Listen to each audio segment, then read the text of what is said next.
Mr. Speaker, I'd like to make a statement on National Partnership Day, which was on October 25. Thank you very much. You can proceed.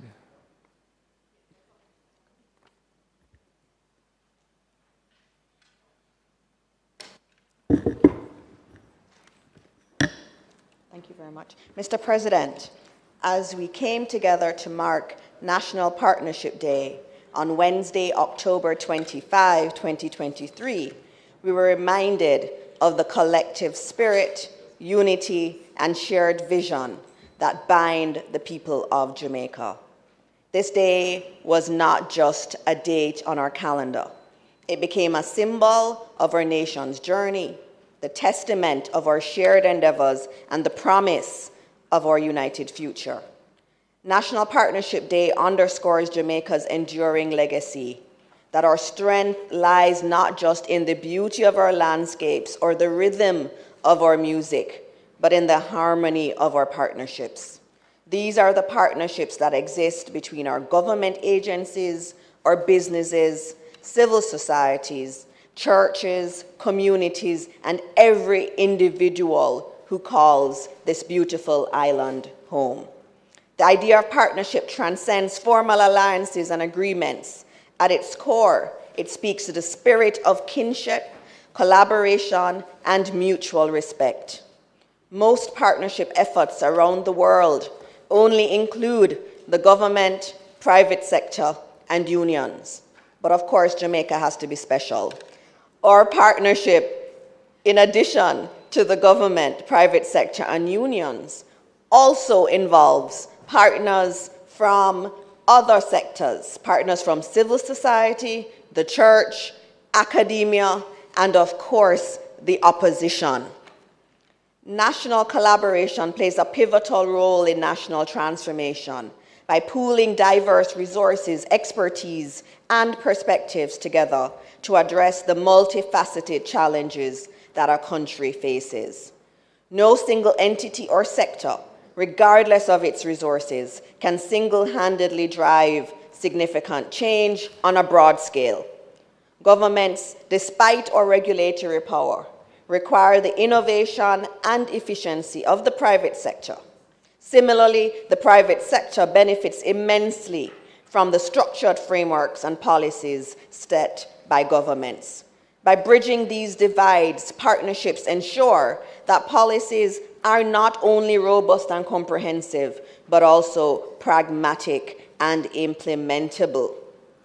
Moreover, Mr. President, partnerships, especially those that include civil society and community organizations, ensure that the transformational process is inclusive and equitable. They serve as a platform for the marginalized voices to be heard and integrated into the national agenda, ensuring that policies cater to the widest demographic possible, including the most vulnerable. This inclusivity is critical for fostering national unity and trust. When various sectors of society feel they are active participants in the transformation process, there's a collective ownership of the outcomes, which is crucial for the sustained success and momentum of any transformation issue. It is only fitting, therefore, that our Prime Minister, the Most Honourable Andrew Holness, led the process to revamp the Social Partnership Agreement in 2022. Mr. President, a wide societal cross-section, not limited to the government, parliamentary opposition, civil society, private sector, trade unions, environmentalists, and women organizations, all together and collectively signed the Social Partnership Agreement 2022 to 2026, and it is titled Partnership for Jamaica's Strong and Sustainable Recovery.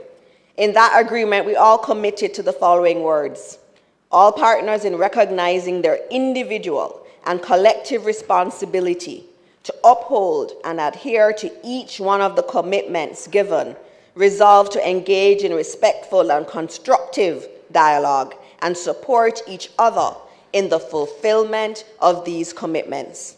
By accepting constructive feedback and criticism, and by holding each other and the collective partnership accountable in the best long-term interest of the nation. All these partners agreed to that statement. Mr. President, I must emphasize that the National Partnership Council in the 2022 agreement recommitted itself to the best long-term interest of the nation. The members of the National Partnership Council, and they're listed at the end of my speech, and they're very illustrious people, they have committed to the long fight to eradicate crime, corruption, poverty, inefficiency, and bad governance. In the annals of our history, Jamaica has repeatedly shown the world the strength that comes from unity. Our roots, deeply embedded in tales of bravery, diversity, and solidarity, remind us of the endless possibilities when we come together. Mr. President, make no mistake, we are now reaping the fruits of a national partnership that very few living Jamaicans have ever experienced before. We're in the midst of true economic transformation. A stable macroeconomic outlook with a historic low unemployment rate of 4.5%, our debt level is now well below pre-pandemic levels, declining more than 30 percentage points. Recently, rating agencies have all upgraded us. Those are important things. Inflation continues its downward trend. Inflation is now at the upper limit of the central bank's target. At 5.9%, inflation is being brought under control. And I should note that most other developed countries cannot say the same thing in their Senate. Furthermore, Mr. President, civil servants and minimum wage earners were granted the largest increase in salaries in modern Jamaica. As a nation united, we faced the challenges of the COVID pandemic and the resulting external shocks. Together, we made the necessary sacrifices.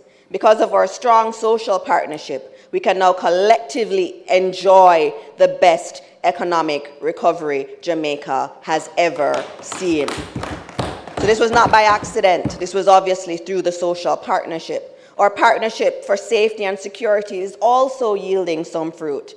The Jamaican people are safer today than they were 1 year ago. Up to September 30 of this year, major crimes were down 13% when compared with a similar period for 2022. There have also been decreases in murder and in shooting. Rape and robberies have also declined. Mr. President, the statistics speak, and they speak loudly. Facts have no friends. While the administration and many stakeholders in the fight against crime are not comfortable with where we are now, Mr. President, we do see a shift in the right direction. And Mr. President, I should note that we are working with the partners to revamp our partnership on crime so that we can, all partners, work and have a say in that critical issue that's affecting our country. Mr. President, the National Partnership Council has existed since the mid-2000s in one form or another. It is important to note that successive prime ministers have continued the work and the commitment to social partnership. This has not been one-sided. Both sides of the aisle have shown commitment to the social partnership. This partnership has therefore become an important part of the governance framework of our country. It is therefore important that we start to institutionalize elements of this partnership. In that vein, we're developing a terms of reference for the National Partnership Council, which usually acts as a loose gathering of key interests. We plan to have the draft completed by the end of the financial year. And this TOR will clarify matters such as the frequency of meetings of the council, which is so important, and its committees, how members are appointed, matters relating to quorum and the scope of the National Partnership Council, which is chaired by the Prime Minister. The National Partnership Agreement 2022 will serve as the basis for the institutionalization of the National Partnership Council. Using the appropriate channels, I will work with all partners to ensure that there is consensus on what the partnership institution should be. Now, as the coordinating minister for the National Partnership Council, I thank all the partners for their ongoing commitment to continuing the work of the partnership. Mr. President, the Andrew Holness-led administration recognizes the role of the National Partnership Council and has committed to strengthening the institution for a better Jamaica.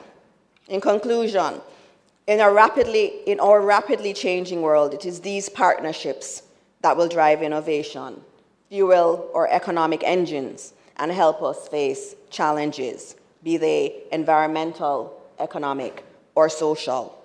The partners do not always agree. When you have that many people in a room, there's bound to be disagreement. And we definitely have very vigorous discussions. That was the nicest way I could put it. But through it all, it is clear that we all want the best for our country. As the coordinating minister, my commitment remains unwavering to foster an environment where these partnerships flourish, where every voice is valued, and where our shared objectives lead to the betterment of all Jamaicans. As we celebrate National Partnership Day, let's rekindle our commitment to one another. Let's forge ahead, knowing that our collective strength is our greatest asset. Let us embrace the spirit of collaboration, for in unity there is not only strength, but also the promise of a brighter, more prosperous Jamaica for all. Thank you.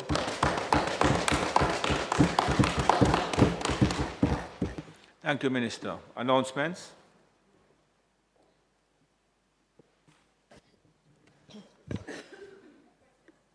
Oh, sorry. I'm sorry. Sorry, Mr. Bond. I'm trying to use the technology, but you were not paying attention to your monitor. No, you never come to the class when they were teaching you know how to use it. That is the problem. I did use it, and I did get tutoring on it. Thank you, Mr. President. And let me say in response to the minister's statement that the opposition has always been strong advocates of the Partnership Council, which various versions have, and the name has been adjusted somewhat over time, but to the concept and the principle, this side has always been strongly supportive. However, Mr. President, I will say that one of the principal vehicles of partnership over the last few years has been the Crime Management and Oversight Committee, CMOC, as it's referred to. And the government effectively withdrew their participation from that committee some time ago. And its meetings and its operations have suffered badly because of that. I welcome the new representative or minister responsible for the partnership approach, or the partnership from the government's perspective. But I would like her to speak specifically to this important partnership initiative. It was, I believe, signed in 2020, and it had gone off to a good start, in my opinion. I am one of the representatives of the opposition on that CMOC. But I would say in the last year plus, Mr. President, the activities have floundered, and largely because the Minister of National Security, who was the initial government representative on that, had withdrawn from the meetings, and no senior member of the government has been participating for quite some time. I know the leadership of CMOC is committed, and they've been having, what should I say, meetings with different stakeholders, trying to re-energize and reactivate the work. And I know I have to pay tribute to Mr. Lloyd Distant, who has been, passionate and relentless in his personal commitment to ensure that it doesn't fall by the wayside. An important initiative, which crime continues to be foremost in people's mind. Notwithstanding whatever percentage drop relative to last year, which is good, but murders are still way higher than they should be and where they have been in the recent past. And you're going to ask a question, no doubt. The question I'm asking is, can the minister tell us what is happening in terms of the government's participation and commitment to CMOC, which is an important structure of partnership, Mr. President? Thank you. Minister, I think you refer to yourself as the coordinating minister. Could you respond, please? Thank you, Minister Johnson-Smith. Thank you, Mr. Speaker, and thank you for that question on CMOC. I think we would all agree that crime is our #1 challenge in Jamaica. And it is important that we have a partnership agreement around crime. And that is the administration's position on it. And I've spent a lot of time since I've become coordinating minister on this particular matter. And there were some issues of, disagreement amongst partners. And there are always going to be disagreements in terms of the crime fight. And there was one particular issue, of course, we know in terms of the SOEs, that was one issue that had been raised by the council.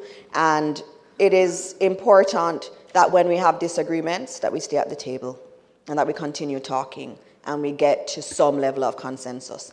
And I have been meeting with the CMOC team in our partnership meeting on Wednesday, chaired by our Prime Minister. The issue of CMOC came up, and the issue of having a partnership around crime came up, and there is still commitment towards that.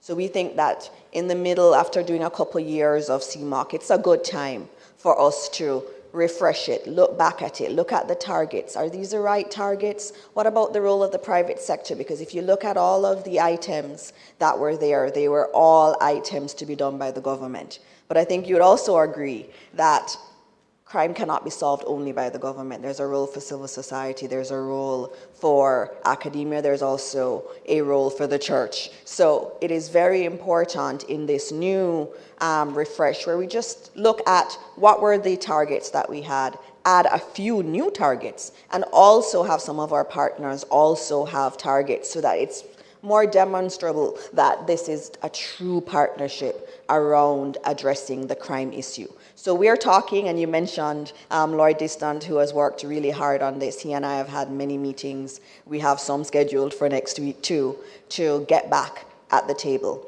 And you would have recalled in the CMOC press conference and in their meetings with various media houses, they noted a percentage. They noted that there were a lot of initiatives that were in train. They also noted the reduction in some of the crime figures, and of course, those are not enough. And so what we want to look at is a refresh of the numbers. Also, many of the items that hadn't moved as quickly were the legislative ones, and you and I know why that happens. Sometimes it can be a little bit slower than we want. But I can tell you that from the government side, we are committed to our partnership on crime, and we are demonstrating that through our discussions with the CMOC team. Thank you, Minister. Senator Scott Motley. Thank you, President. Minister, I note that you speak to the fact that there's going to be a partnership agreement 2022, which will serve as a basis for the institutionalization of the National Partnership Council. Prior to this new draft or new agreement, how often had the partnership been meeting? And the selection of the actual members, how was it approached?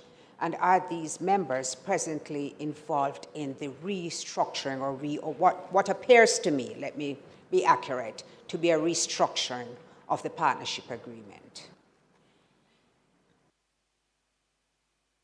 Thank you, Scott Motley. Minister? Thank you, Mr. Speaker.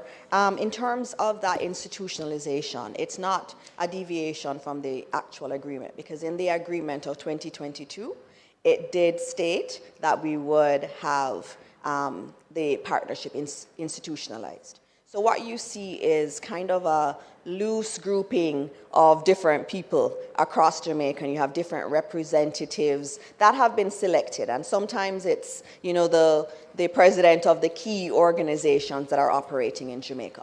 But there is nothing that has been codified in terms of how it is set up, in terms of, for example, the balance of women and men on the council. We've also not determined if there is a new president, does that person automatically come in? What's a quorum for a meeting? So we've been doing this for a long time, since the mid-2000s, but it has always been more loose. What we want to say is we've been able to do this across administrations, which is wonderful. So whoever the prime minister was, whether they were on this side or that side, has seen this as critical. And we believe that it is important to institutionalize it, to have it officially be a part of our governance structure in Jamaica, and also be very definitive about what the Partnership Council does. Do we have to pass policies through the council? And so what we're doing is, through our secretariat, and they're here outside with some displays on National Partnership Day, is to work through a draft. We do have a coordinating committee that meets, which is a smaller body of the National Partnership Council, and it is through that group that we will work on the TOR, and that will be taken to the broader council. And of course, we know at a council, each of the individuals will have to take it to their particular groups in order to get comments. And that's why I say, you know, the end of the financial year, because we do need to have time for dialogue amongst a lot of people before we can do it. But the key thing is, we want this to be a part of our governance process going forward, irrespective of which side is there. Thank you, Minister. Madam Clerk, announcements. Laid on the table of the Senate today are the following: the Independent Commission of Investigations quarterly report for the period April to June 2023, entitled A Review of Deaths in Custody in JCF Lockups for 2021-2022. The 27th Annual Report on Audited Financial Statements of the Jamaica Social Investment Fund for the financial year 2022-2023. The Provisional Collection of Tax, General Consumption Tax, Amendment of Schedules, Order 2023, Confirmation Resolution under the Provisional Collection of Tax Act. The Jamaica Gazette Proclamation Rules and Regulations, the Provisional Collection of Tax, General Consumption Tax, Amendment of Schedules, Order 2023, Volume 146, dated Tuesday, August 8, 2023, under the Provisional Collection of Tax Act. And for information, the resolution of the Honorable House of Representatives regarding the Cuban embargo. The Auditor General's Department certified appropriation accounts for head 20,000 and 20,000 C for the Ministry of Finance and the Public Service for the year 2019-2020. Head 15,010 Jamaica Information Service for the year 2020-2021. The Law Reform Zones of Special Operations, Special Security and Community Development measures under the Law Reform Zones of Special Operations, Special Security and Community Development Measures Act 2017 in respect of 1, the Mount Salem community and environs in the parish of St. James Zone, 2, the Augustown Zone, 3, the Norwood community in the parish of St. James Zone, 4, the Denham Town Community Zone, 5, the Greenwich Town Zone, 6, the Parade Gardens Zone, and 7, the Savannah Lamar Zone. Extension of period of operation number 5, Order 2023, and their resolutions and their respective ministry papers and resolutions numbered 95, 96, 97, 98, 99, 100, and 101 of 2023. Social intervention updates for July 13, 2023 to October 18, 2023, dated October 18, 2023. Thank you, Madam Clerk. Bills brought from the Honourable House of Representatives. The following is a message from the Speaker of the House of Representatives.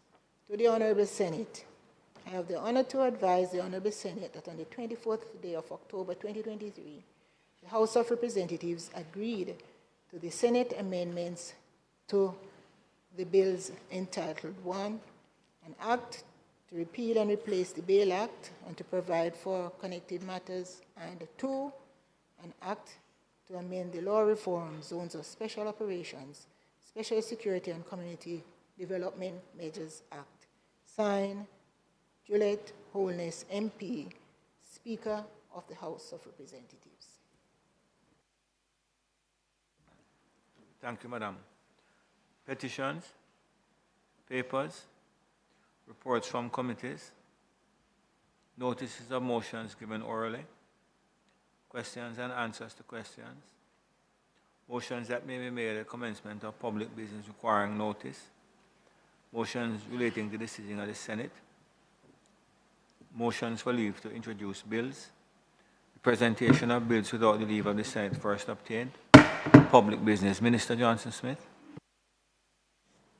Thank you, Mr. President. Mr. President, it is our intention today to take the Public Procurement Registration and Classification of Suppliers Amendment Regulations 2023, of which notice was given in July of this year prior to the summer recess, and then to proceed with the continuation of the State of the Nation debate with contributions from Senator Golding Campbell and Senator Allen in that order.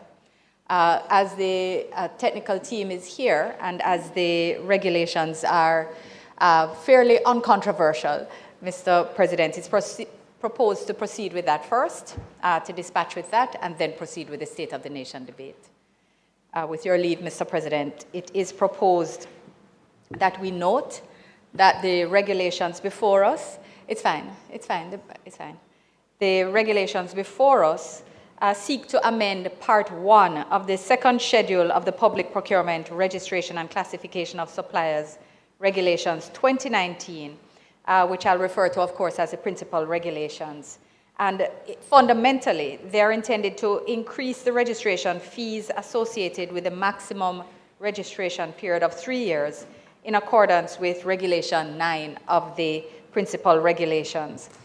So colleagues, of course, in this Honourable Senate would recall that the public procurement framework is underpinned by a suite of legislation grounded in the Public Procurement Act of 2015, which actually came into operation on April 1st, 2019. And the object of this act, of course, and its regulations are grounded, or seek rather, to promote fairness and public confidence in the procurement process as a part of fostering national growth and development in a sustainable and inclusive manner. Mr. President, the Act, Section 9, in fact, establishes the Public Procurement Commission, which has the responsibility to, among other things, promote fairness, transparency, and equity in the registration of persons, firms, and entities under the Act and the award of procurement contracts. Section 11 gives the Commission the power to register and classify persons, firms or entities, of course, as suppliers.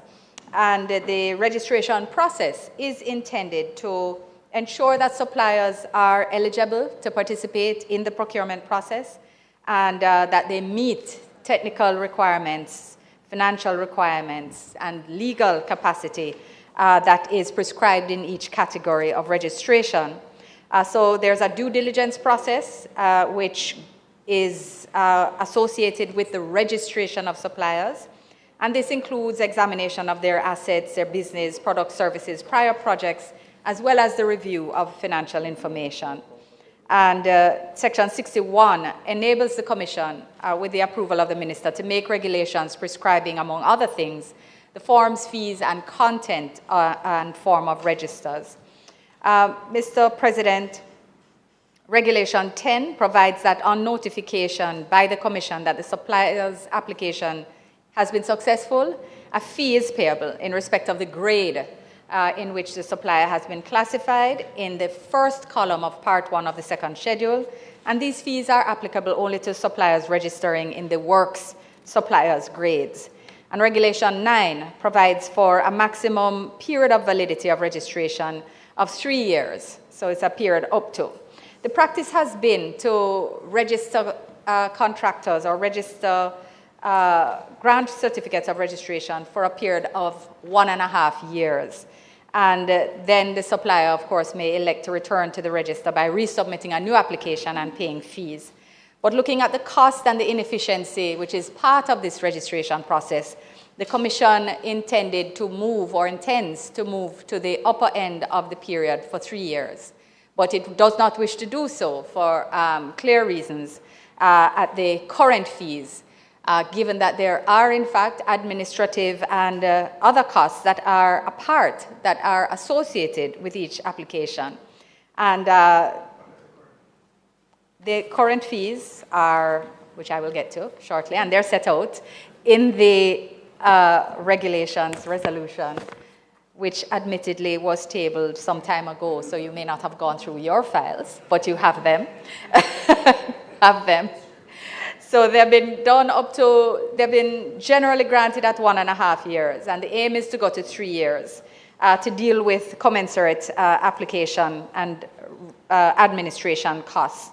It's anticipated that this will encourage a larger pool of suppliers, because companies and even small contractors may not be interested in the bureaucracy of this process every 1.5 years. It's anticipated that a 3-year registration period will allow for a wider pool of suppliers to come into the government procurement process. And it is also thought that, as there's no proposal to increase the fees at the micro level, and then any of the nominal supporting fees, then it is anticipated that this will not have any negative impact on the smaller enterprises seeking to participate in the government procurement process. So essentially, grade 1 suppliers will move from 60,000 to 120. The grade 2 suppliers will also move from 30 to 60. Grade 4 will move from 5 to 10. And grade 5, which is largely artisans, will move from $1,000 to $2,000. So it is anticipated, grade 2 is 30 to 60. So it's doubling. So it's moving from a maximum of 1.5 years to 3 years, and the fees are doubled proportionately.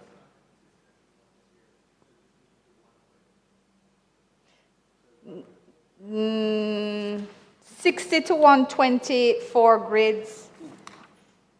No, it's my error. 60 to 120 for grades 1 and 2, 30 to 60 for 3, 5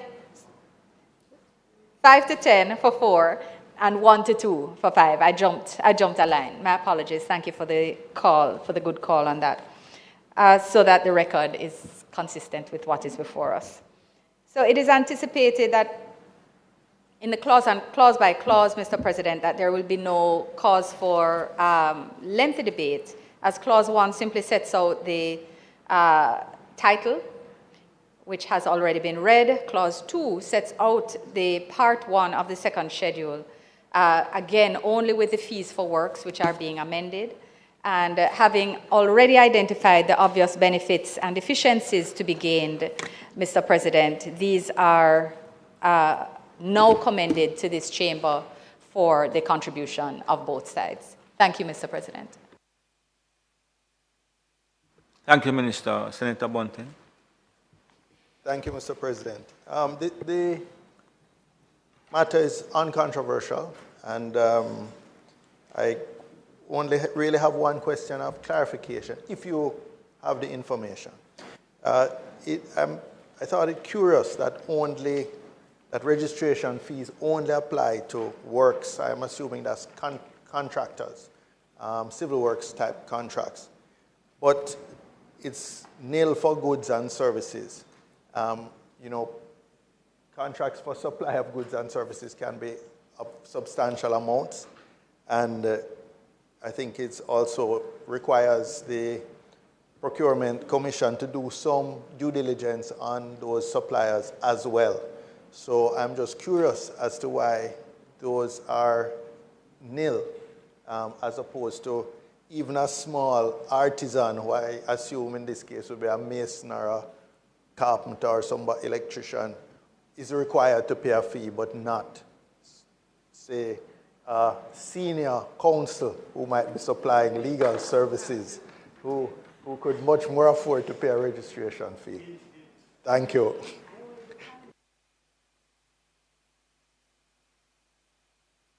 Thank you, Senator Bunting. Minister?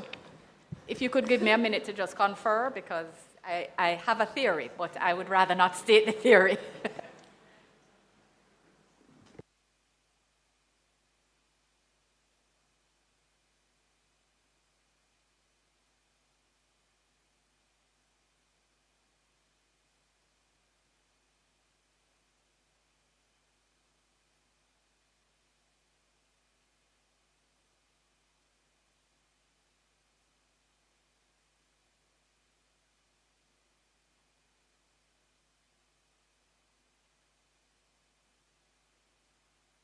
I'm sorry, Minister. Thank you. Thank you, Mr. President. Yes, so the technical answer is that this has been the practice. What I will say is that legal and cultural services are exempt generally from the procurement process, as we know, as part of the practice at the convention. I can inquire why. I still am not going to state my theory, but it could be another source of revenue.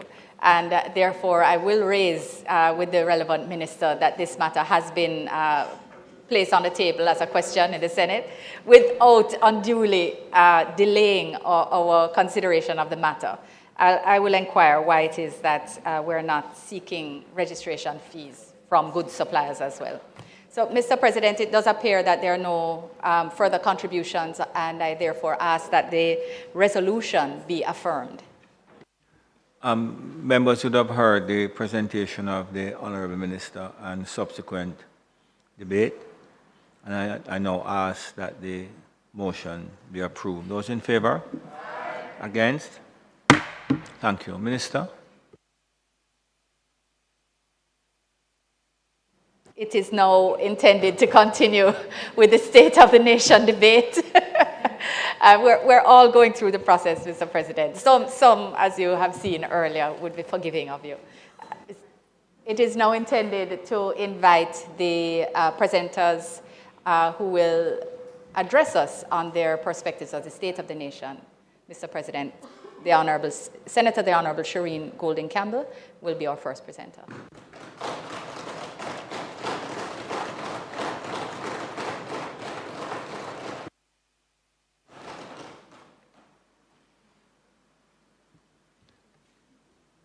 Senator Golding Campbell.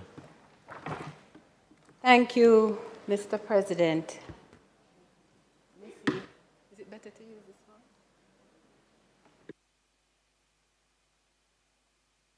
Yes, I think that's a better one. Yes, on the right-hand side. Thank you, Mr. President, and thank you to my colleagues. Mr. President, this is an overdue presentation.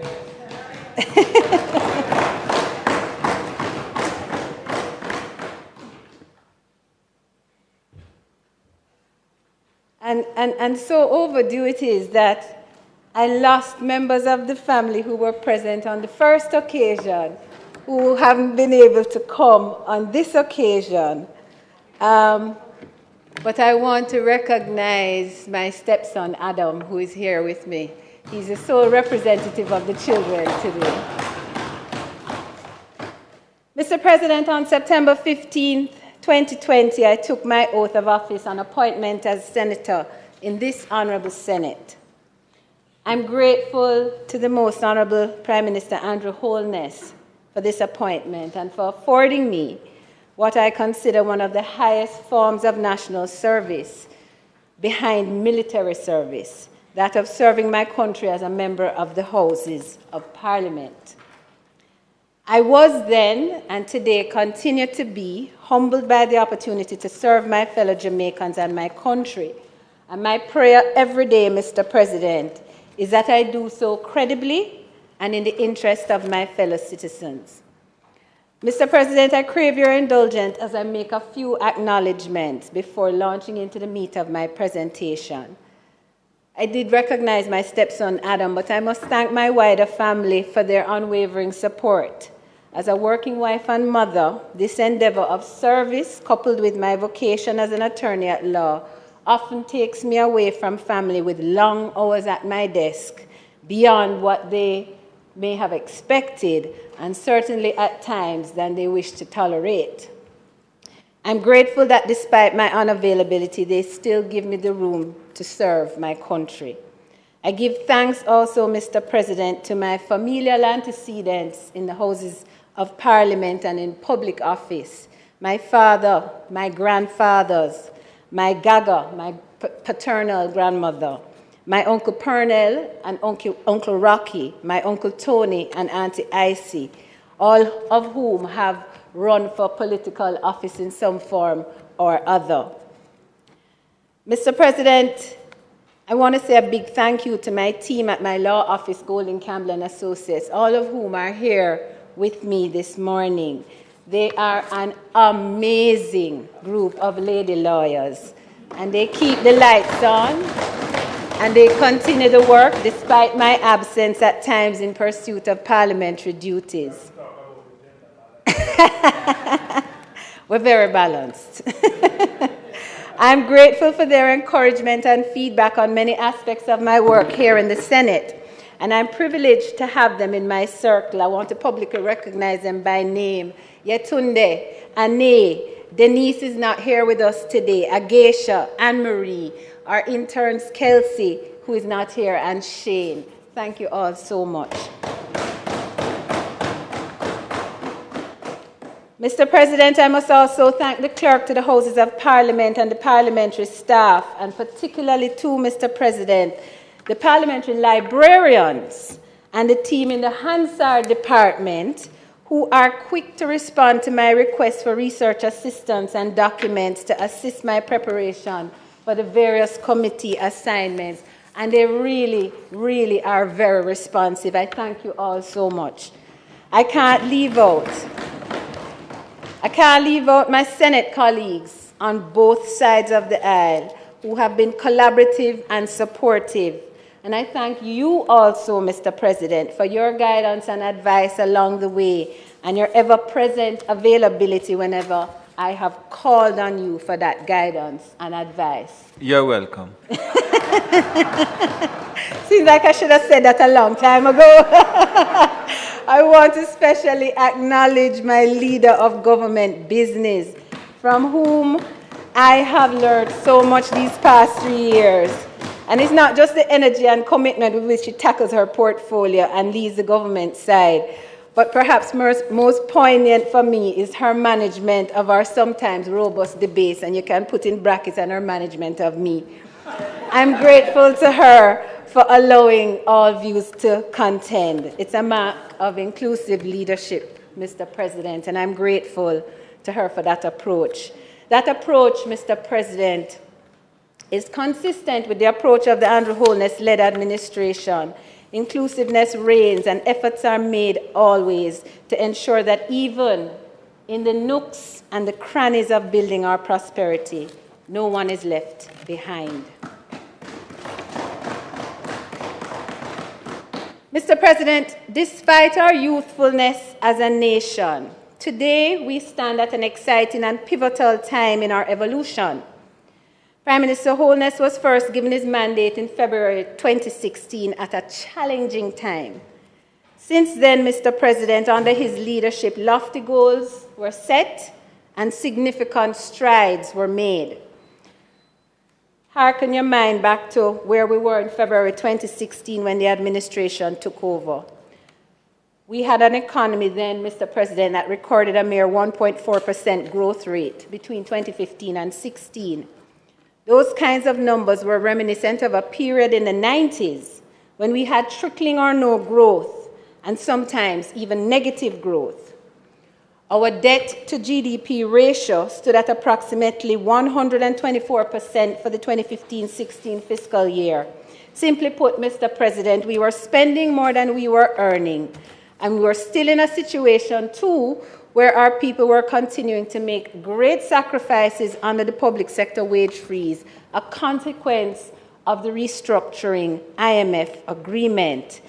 It was then, Mr. President, a bitter pill, which we had to swallow to undo the pervasive damage of the 1990s and 18 years of some misguided policies.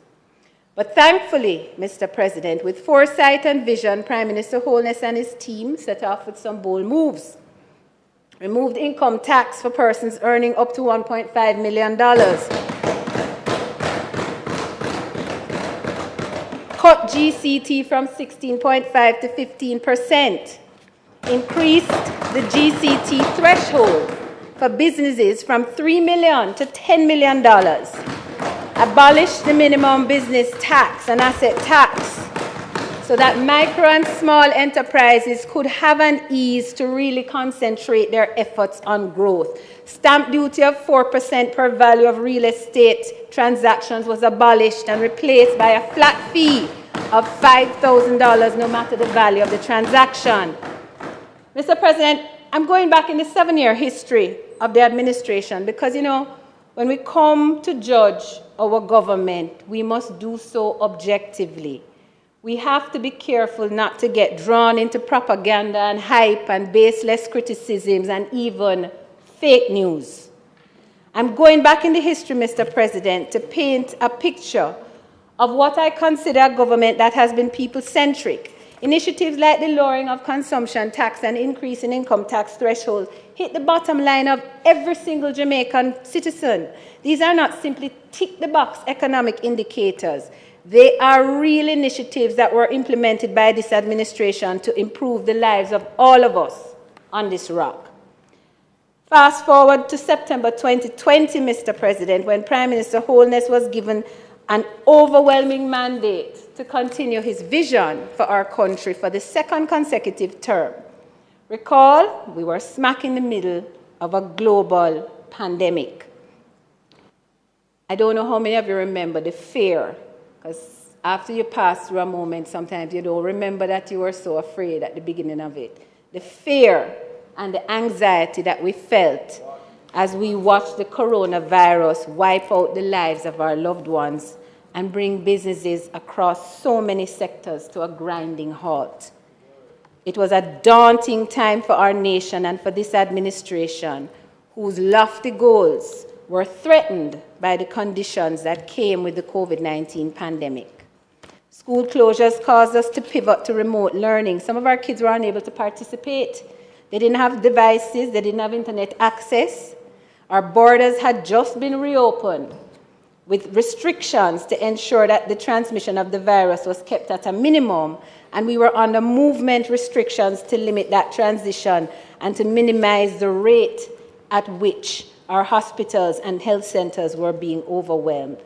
Our tourism sector was hit massively because of the border closures, and we were trying to pivot to open back the tourism sector while doing so safely and responsibly. Job losses and layoffs, business closures as markets shut down. Mr. President, we were all there, so we know.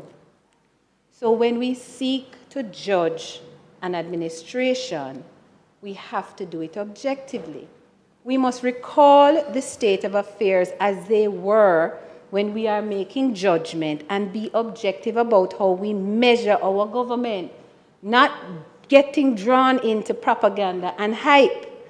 The fact of the matter is that Jamaica, because of the leadership it had, was able to move past the COVID-19 pandemic in much better form than many other countries. Our Prime Minister and his team did that, getting us quickly back on track to be able to pursue the lofty goals the administration had set. Mr. President, even with the impact of COVID-19, Prime Minister Holness reported to us in March of 2023 that over 50,000 of the 70,000 housing units promised in 2020 were in train, whether completed, under construction, in negotiations, budgeted, or in planning and design phase, and him still have 2 more years.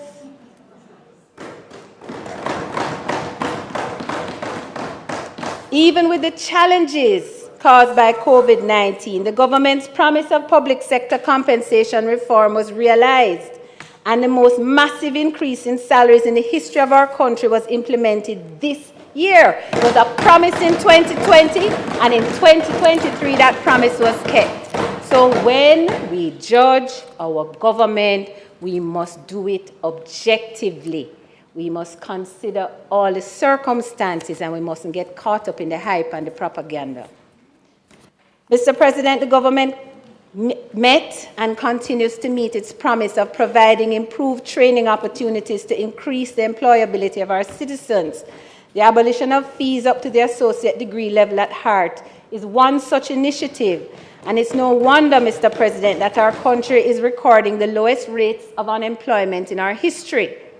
Despite COVID-19, the promise of the government to expand and build out infrastructure, highways, etc., has been met, and work is advanced in expanding our highway networks, despite the teething pains associated with construction. Mr. President, when you're going to judge this government, you are compelled to be objective. You are compelled to not listen to the propaganda and hype that is perpetrated, because the results are evident.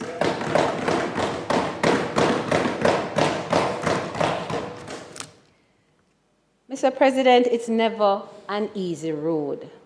There are so many never-before moments of national achievement which have been realized under this administration.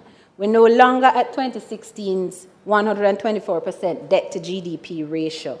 Today, we earn more than we spend. That's new for us.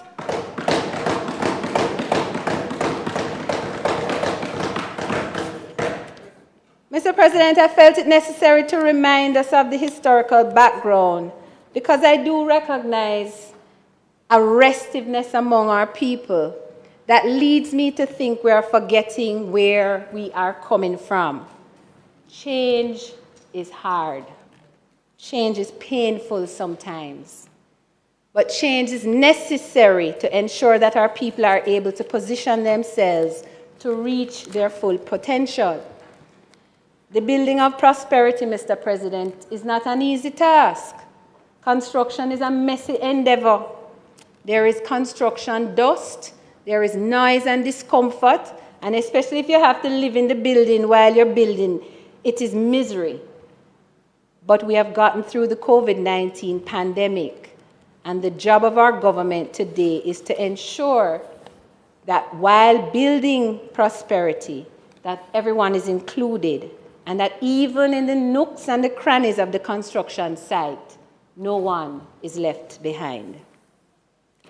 To that end, Mr. President, the Andrew Holness-led administration has recognized that building prosperity cannot happen without due regard for the state of our women folk and the system set up to nurture and support their development and growth.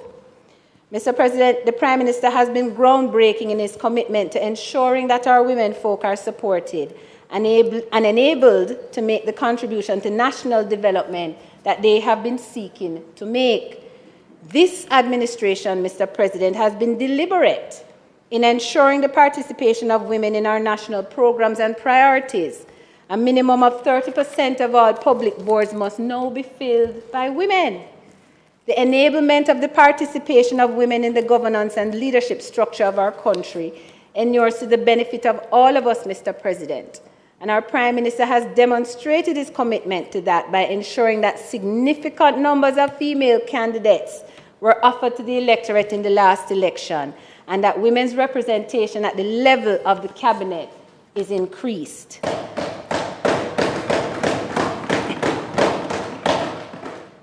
Mr. President, in an effort to have regard to the nooks and crannies, the places where we overlook the work that must be done to ensure the building of prosperity, I raise with you the percentage of population of women, 50.5%.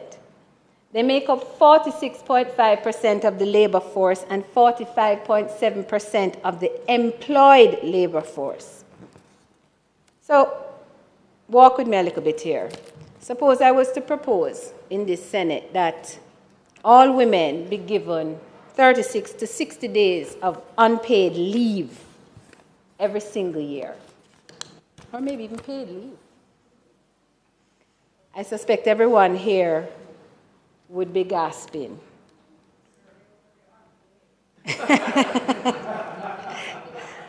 What do you think would be the fallout of giving women 2 months unpaid leave per year?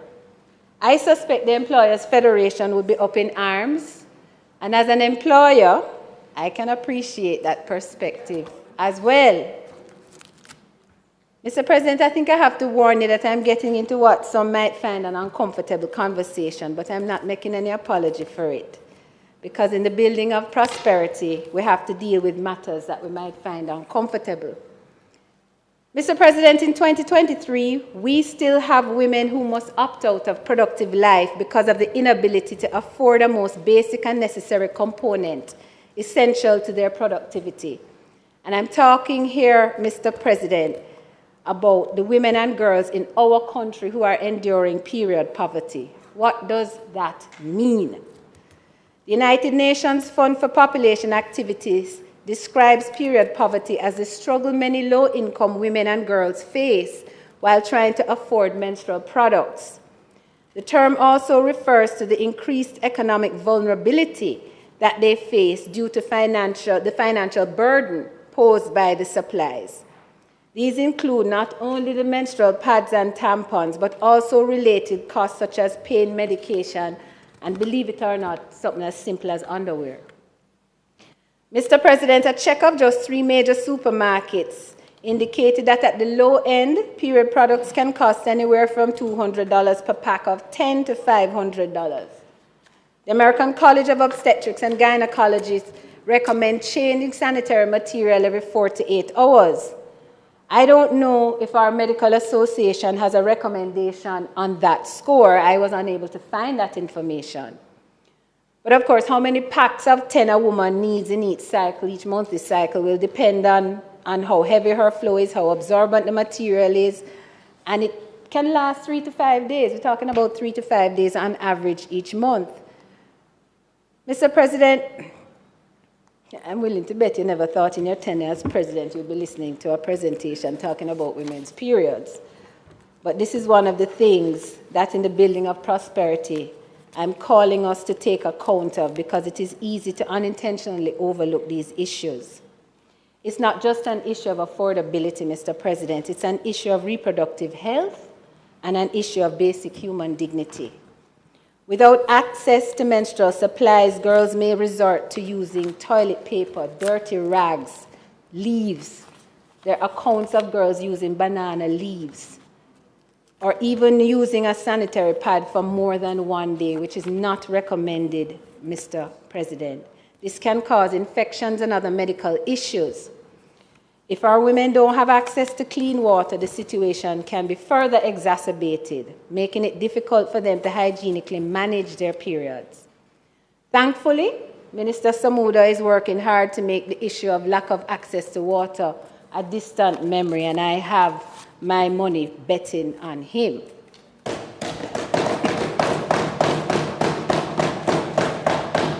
Mr. President, the Global Development Commons was launched during the 75th United Nations General Assembly in September 2020. The GDC is an open access digital platform to crowdsource evidence and innovations to support the child-focused sustainable development goals. It's a digital space for discussion and problem solving, and it's accessible publicly and across sectors. If you take a look at the GDC, you will see reports that period poverty can negatively affect mental health, with women who suffer from period poverty being more likely to report moderate to severe depression. Teen girls in particular may also feel isolated and lonely if they can't talk to anyone about what they're experiencing, especially at a time when they're likely to be heavily influenced by the opinions of their peers. Mr. President, the reality of period poverty is not just a Jamaican problem. It exists in developing countries and also too in developed countries. Some countries have taken steps to remove consumption tax from sanitary products. Thankfully, and I recognize and give credit to the Most Honorable Portia Simpson Miller, Jamaica did this some time ago, exempting sanitary products from GCT.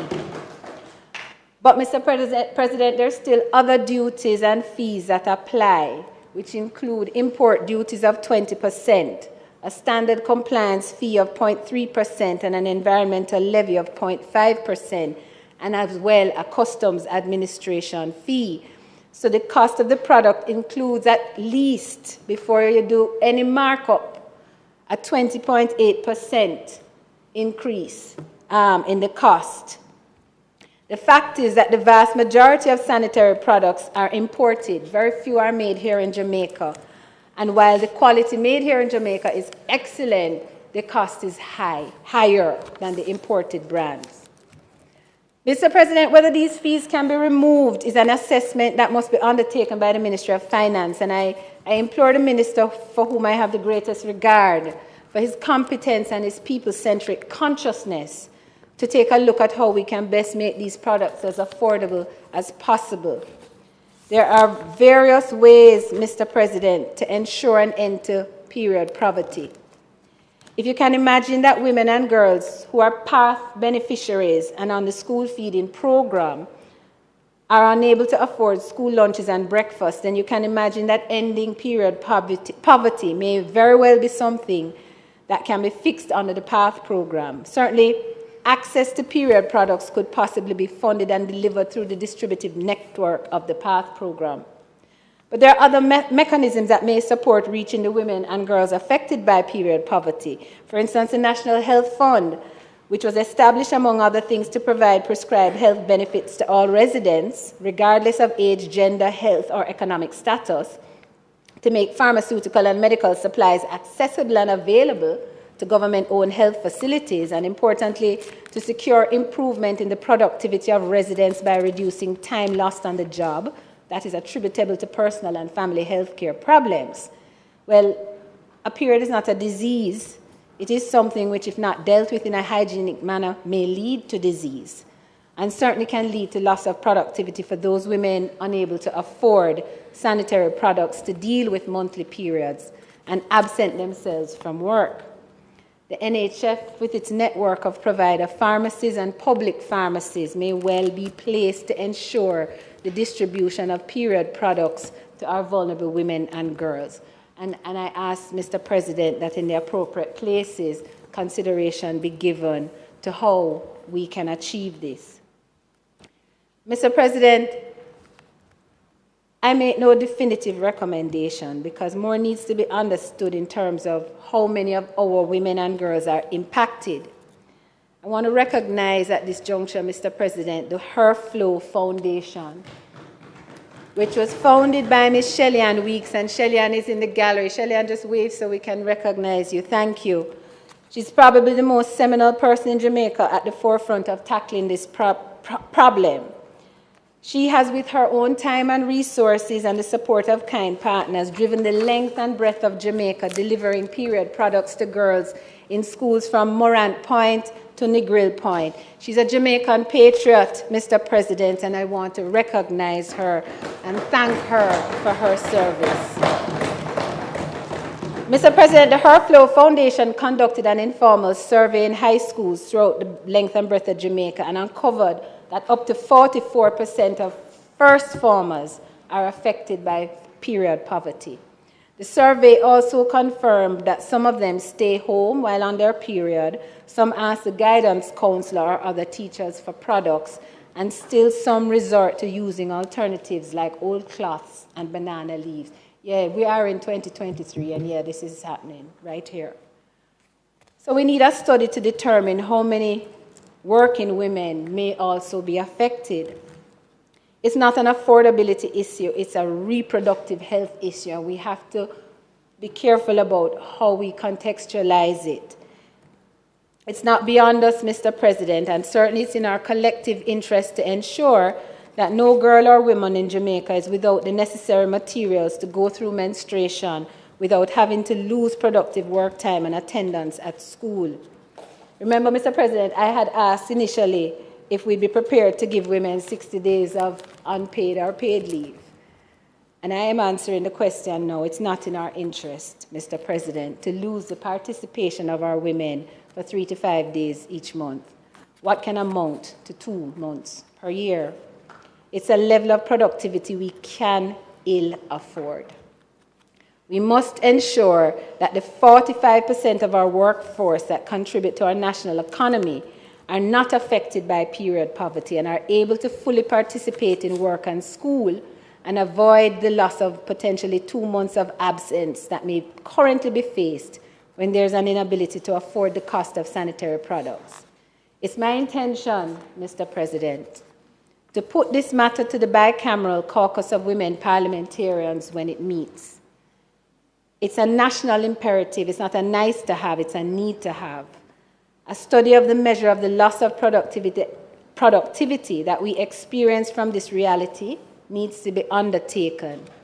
And I'm confident, Mr. President, that having raised this issue, that our government will take a look at how we can address it as we move towards building prosperity. Mr. President, I want to turn now to a nook and cranny issue that I have uncovered in my look at how we're building prosperity.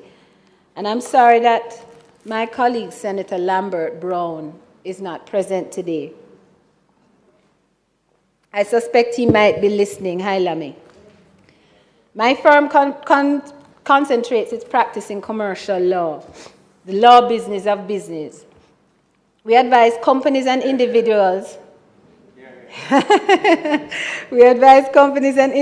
in commercial transactions, and so we're in close contact with the entrepreneurial segment of the society and the needs that they have and the challenges that they face.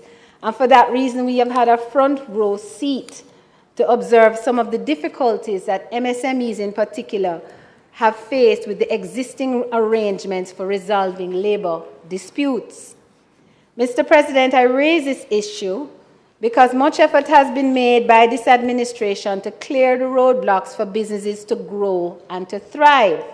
Organizations like the Jamaica Business Development Corporation, the Exim Bank, the Development Bank, work assiduously to ensure that businesses are able to obtain training support to prepare themselves for investment in their business, gain access to financing, and find markets for their goods and services, whether local or overseas.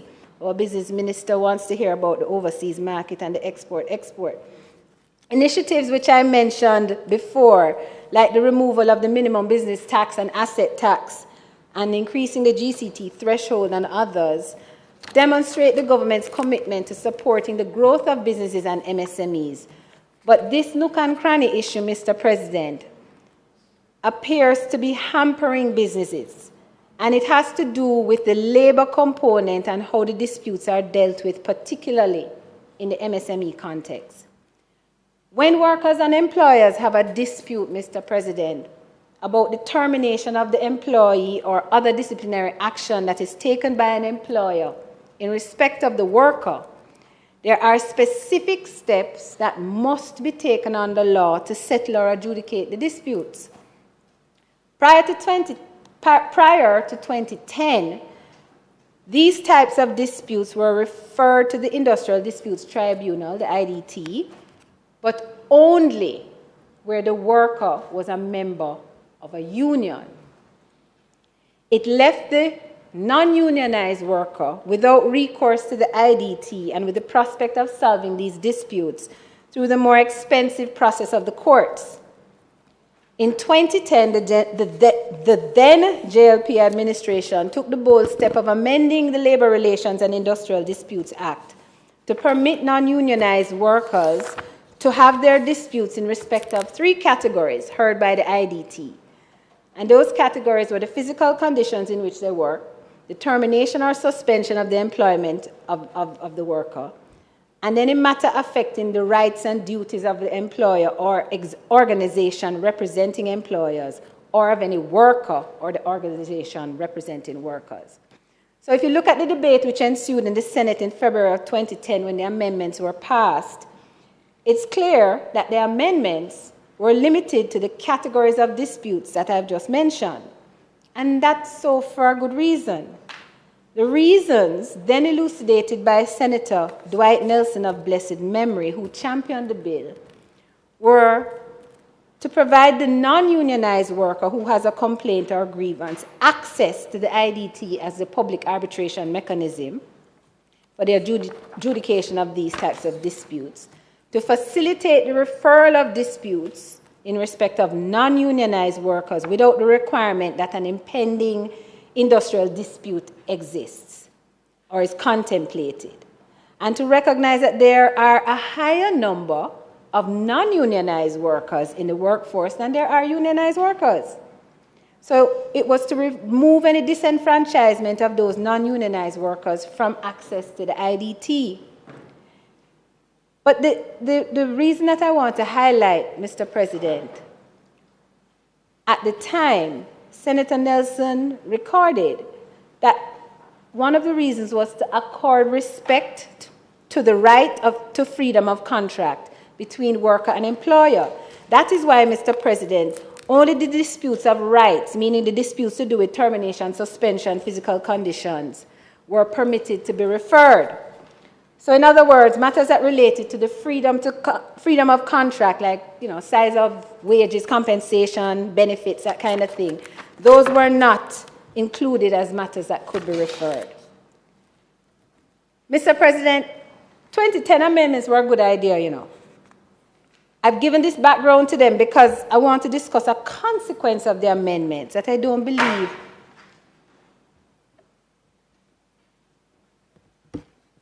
Senator Bunting. Mr. President, the Senator's time for speaking having expired, I'm moving that it be extended by time sufficient to complete her presentation. Thank you. Members would have heard the question. In favor? Aye. Thank you. Senator Golden Campbell. Thank you, Senator Bunting. Thank you to my colleagues. I always pride myself that when I ever get up to stand in this chamber, I am always within my time. I probably should have apologized to you before I began because I know I'm not going to be in my time today. But it's been 3 years, so give me a little room. Thank you. Mr. President, the consequence of the amendments that I want to put to the Senate today is that non-unionized workers now access the IDT when they have a dispute with their employer. But, Mr. President, when the parties get to the IDT to have the dispute heard, the IDT has to have regard to the labor code.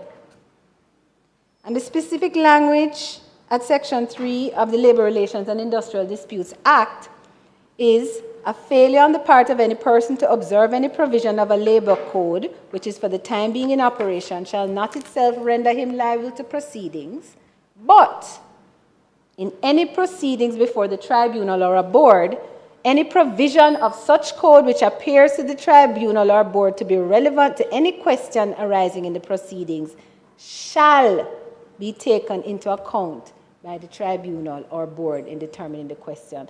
So the IDT, when employee and employer come to resolve their disputes about the termination or the suspension, looks at the procedures for doing that had been laid out in the Labor Code. The Labor Code was approved by the Houses of Parliament in 1976, Shortly after the passage of the Employment Termination and Redundancy Act in 74 and the Labor Relations and Industrial Dispute Act in 75. Then, Mr. President, the central focus of the labor relations and industrial dispute regime was to ensure that workers' rights to collective bargaining and association with a union of their choice was respected and grounded in law. Accordingly, the supportive legislative framework was designed in that collective bargaining context, where workers through their union representatives could sit at the table with employers to hammer out the processes and procedures that they would then agree would form part of the terms and conditions of employment. The Labor Code was established then as a set of guidelines to promote good labor relations and establish best practices for the relationship between the unionized employee and the employer. It was not contemplated that it would govern the relationship between the non-unionized worker and, in particular, confine employers and employees and non-unionized employees to the guidelines set out in the Labor Code, particularly in relation to grievance and disciplinary procedures. And it's important too, Mr. President, to recognize that since 1976, though we have made several amendments to the labor laws, the code hasn't been revised.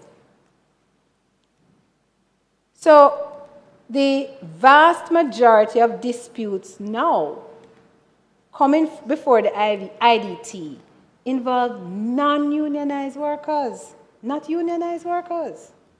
The non-unionized workers, the ones for whom the labor code was not created, not intended at the time. Mr. President, if you look back at that 2010 debate, when Senator Nelson articulated the policy behind the amendments, you won't find any mention of the issue of the application of the labor code to non-unionized workers. The main focus of those amendments was granting access to the IDT. So what is happening in practice, Mr. President, is that resolving disputes on suspension and dismissal issues are proving unfairly burdensome and costly to businesses, most of whom, since the amendments in 2010, were unaware that they were subjected to the requirements of the labor code, and they normally don't know this until a dispute is referred to the IDT. Mr. President, it's an issue that has fallen in the nooks and crannies, and it requires that we not only have regard to the rights of workers, but also to the ability of the very businesses that we expect to propel our economy forward to be able to do business in a pragmatic and cost-efficient way. It's not consistent, I don't think, because it wasn't intentional. And it's not consistent with the policy of this administration for it to be harder for MSMEs to do business rather than easier. Mr. President, the grievance procedures set out in the code and which the IDT is bound to take account of in determining any question before it require employers to adopt written procedures for settlement of grievances, setting out things like the level at which an issue should first be raised, time limits for resolution of the dispute, multiple stages that the grievance must be escalated to where unresolved, like the immediate supervisor first and then the department head and then the higher management before referral to the Ministry of Labor for conciliation. The code also sets out that disciplinary procedures should be in writing and set out who has authority to take various forms of disciplinary action and ensure that supervisors do not have the authority to dismiss without reference to more senior management. It requires workers must be given the right to a representative and a right of appeal to a level of management not previously involved in the dispute. The code further subjects the non-unionized employment relationship to a requirement for oral warnings and specifies that a first breach, except in the case of gross misconduct, should not be treated as a terminable breach.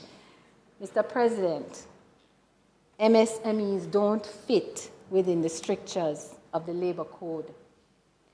It's not hard to see that these kinds of strictures are not practical for MSMEs, and yet, currently, they are being applied in disciplinary matters with non-unionized employees by the IDT.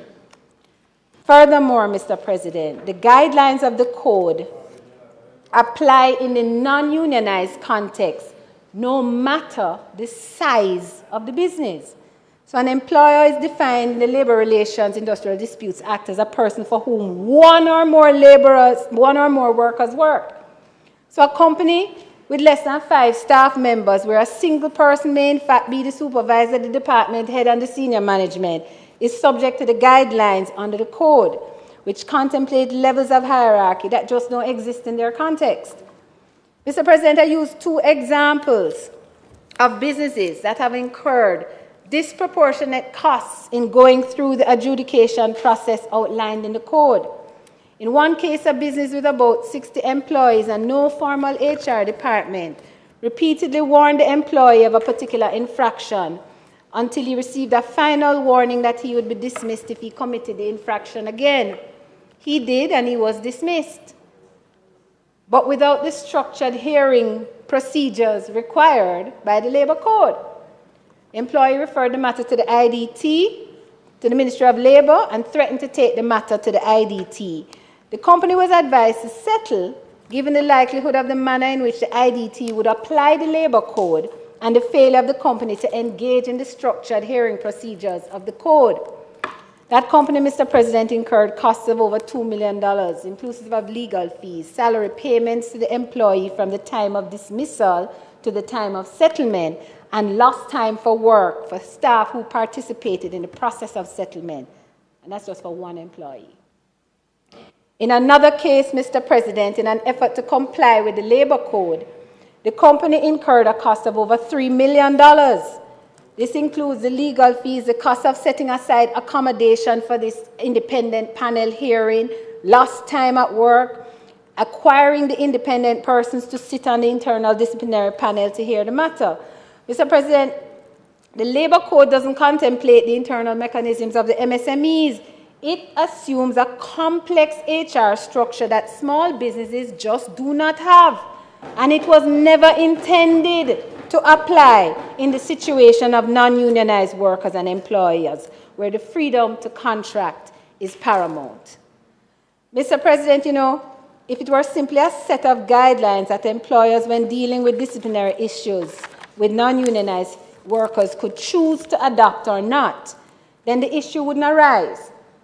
But it is not a set of guidelines. Indeed, in the seminal case of Jamaica Flour Mills and the IDT and NWU, National Workers Union, which went all the way to the Privy Council, the 2003 decision of the Privy Council affirmed how the IDT itself had treated with the application of the Labor Code in determining the dispute.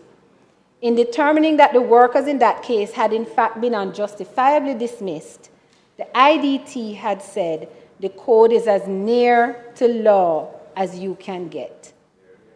The Labor Code since this decision and others before it, Mr. President, has in fact given the Labor Code, this decision, Mr. President, and others before it, have in fact given the Labor Code more than the status of guidelines. It is essentially law.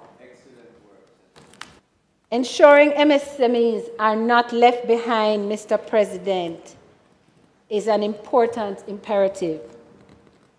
It's a nook and cranny issue in light of the thrust of this administration to ensure the ease of doing business and facilitate the growth of MSMEs. The time is ripe to correct this anomaly. We must move to ensure that employers and businesses are able to operate business systems that are practical and pragmatic and allow for the ease of doing business that we continue to aspire to. To that end, Mr. President, I believe it is appropriate for us now to give consideration to exempting the settlement of disputes involving non-unionized workers from the mandatory application of the Labor Code. But it is not to say that businesses must be allowed to apply unfair disciplinary processes devoid of natural justice. What I am proposing, Mr. President, is that where parties go before the IDT to settle disputes in the context of non-unionized workers, that they be allowed to apply the rules that exist within the business for the settlement of disputes. Rules, Mr. President, which would have been previously agreed between the worker and the employer at the time of contract or commencement of employment. Rules that allow for businesses to create disciplinary systems that are practical for their size and human resource structures and consistent with their revenue position. Rules, Mr. President, that both employers and workers can agree are fair and provide protections to both. These rules, Mr. President, can then be applied by the IDT when a non-unionized worker and employer come before the IDT because they've been unable to resolve their dispute. So what we would be doing is giving businesses and non-unionized employers the freedom to determine their own disciplinary procedures and processes and requiring the IDT to have regard to those procedures and not to the labor code, which didn't contemplate the scenario. Mr. President, I want to be clear. I am not advocating for non-unionized workers to be left to the mercy of individual employers without any guidelines at all. I share the concern that some may have that negotiations between employer and non-unionized worker will never be on an even footing. And I'm not promoting a situation where employers are able to craft procedures that are harsh and unfair and imbalanced. We may indeed need to craft some statutory guidelines that are applicable to businesses and non-unionized workers. But those guidelines, Mr. President, should not be as restrictive or impractical for MSMEs as the labor code currently is. I want to be careful too, and I want to be responsible in raising this issue because so often our discussions about labor are riddled with emotion. I don't want at any point for it to be interpreted that I'm positioning against trade unions or against workers. Trade unions have been pivotal in ensuring the rights of workers and the terms and conditions under which they engage work. They have had an important role to play in transitioning us from our colonial past, where the rights of workers were subordinated to that of employers, to embracing labor markets in a context where we appreciate the value of the contribution of workers to the productivity of our commercial endeavors. Workers are essential to the growth of MSMEs, but if we make it harder for businesses to make decisions about their work processes, if we continue to deny the freedom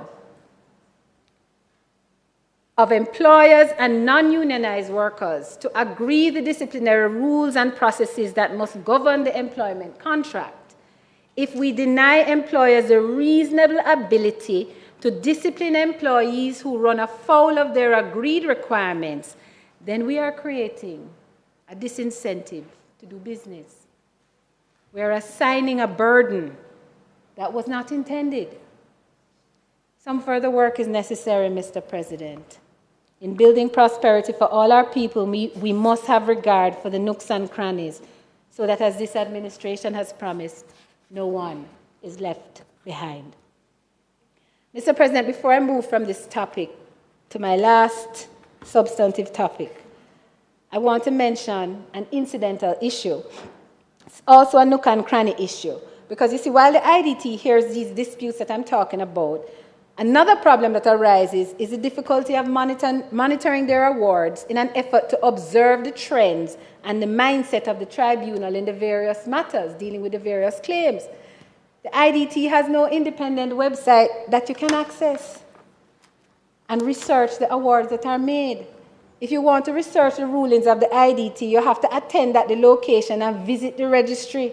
And then somebody will show you the files that contain the awards, which are not catalogued according to subject matter. You have to go through 1978, 1979, and you have to look for a case, turn the pages, and find the case that is applicable to the issue you're seeking to research. Mr. President, we need easy access to these awards so that all of us, business employees, parliamentarians, lawyers, and the public, can monitor how the IDT is interpreting the relevant legislation and the labor code so that we can take the necessary corrective legislative action when required, and so that we can learn from the awards and improve our employment practices. It's a nook and cranny issue, Mr. President. We could go on just like this, or we can improve the process of access to the awards of the IDT so that we all benefit and we all improve on this road to prosperity. Mr. President, if you permit me to just take a sip of water. I should probably have had something else in that glass as I embark on the discussion about accountability in building prosperity. Mr. President, I'm going to turn to the delicate issue of accountability, because in addressing the nooks and crannies while building prosperity, we must be grounded in principles of accountability. We cannot, Mr. President, talk about accountability without talking about our institutions. Mr. President, the 2030 Agenda for Sustainable Development was adopted by the member states of the United Nations in 2015. There are 17 goals outlined, Mr. President, which are the shared goals of the member states, recognizing that a global effort is required to end poverty, improve health and education, reduce inequality, drive economic growth, address the urgencies of climate change, and preserve the environment from which we all derive the requirements for life. Mr. President, you know, I always want to make sure that I'm talking to my ordinary Jamaicans and they're understanding what I'm saying. So let me unpack it a bit. What are these SDGs? They are each one of them a goal that has been set and agreed by the global community that we're all being called to urgently strive to achieve. The achievement of these goals, it has ultimately been agreed, is what will ensure that we all have a future world that supports our existence in a healthy and harmonious way. They're not airy-fairy aspirations. In the building of prosperity for all our citizens, these goals represent the kind of things we need to consider as we construct our prosperity home, the kinds of things we must be mindful of as we carefully examine the nooks and crannies of our building to ensure that no one is left behind. As an example, Mr. President, the first SDG is no poverty. The second is no hunger. The third is good health and well-being. And the fifth is quality education. Mr. President, you'd agree these are the kinds of goals that we can all personalize and connect to. In poverty, hunger, ill health, and lack of education, we would each personally be at a disadvantage to achieve prosperity. So, Mr. President, the SDGs are actually practical aspirations. I draw the attention of the honorable members of the Senate to the 16th goal. That is, Mr. President, to promote peaceful and inclusive societies for sustainable development, provide access to justice for all, and build effective, accountable, and inclusive institutions at all levels. For emphasis, Mr. President, the global community has agreed that in order for us to achieve a sustainable future, we all need to ensure that we build effective, accountable, and inclusive institutions at all levels. Why is it important to have strong institutions, Mr. President? Let's talk about that for a little bit. In 2019, Mr. Peter Praet, who was an executive board member of the European Central Bank, delivered a presentation entitled, "Of the Importance of Institutions as Providers of Stability and Protection in an Uncertain World."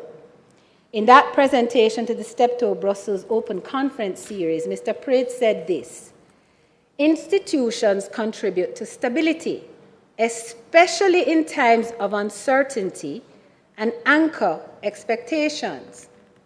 In times of political gridlock, effective institutions are vital since they deliver their mandates decisively and outside of the pull and push of the political process." Mr. President, there's a book called "Why Nations Fail," The Origins of Power, Prosperity, and Poverty.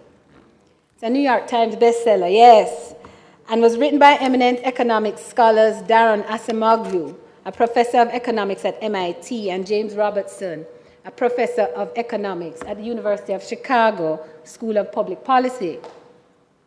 Why Nations Fail examines the very question its title asks, and ultimately, it concludes that the key determinant of a nation's success or failure lies in its institutions. It talks about two types of institutions, inclusive institutions and extractive institutions. What does that mean? Well, extractive institutions we interact with all the time. They're those which concentrate power and wealth in the hands of a few elites. Suppression of political freedom, limitation on economic opportunities, and exploitation of the majority for the benefit of a few. That's what extractive institutions are about.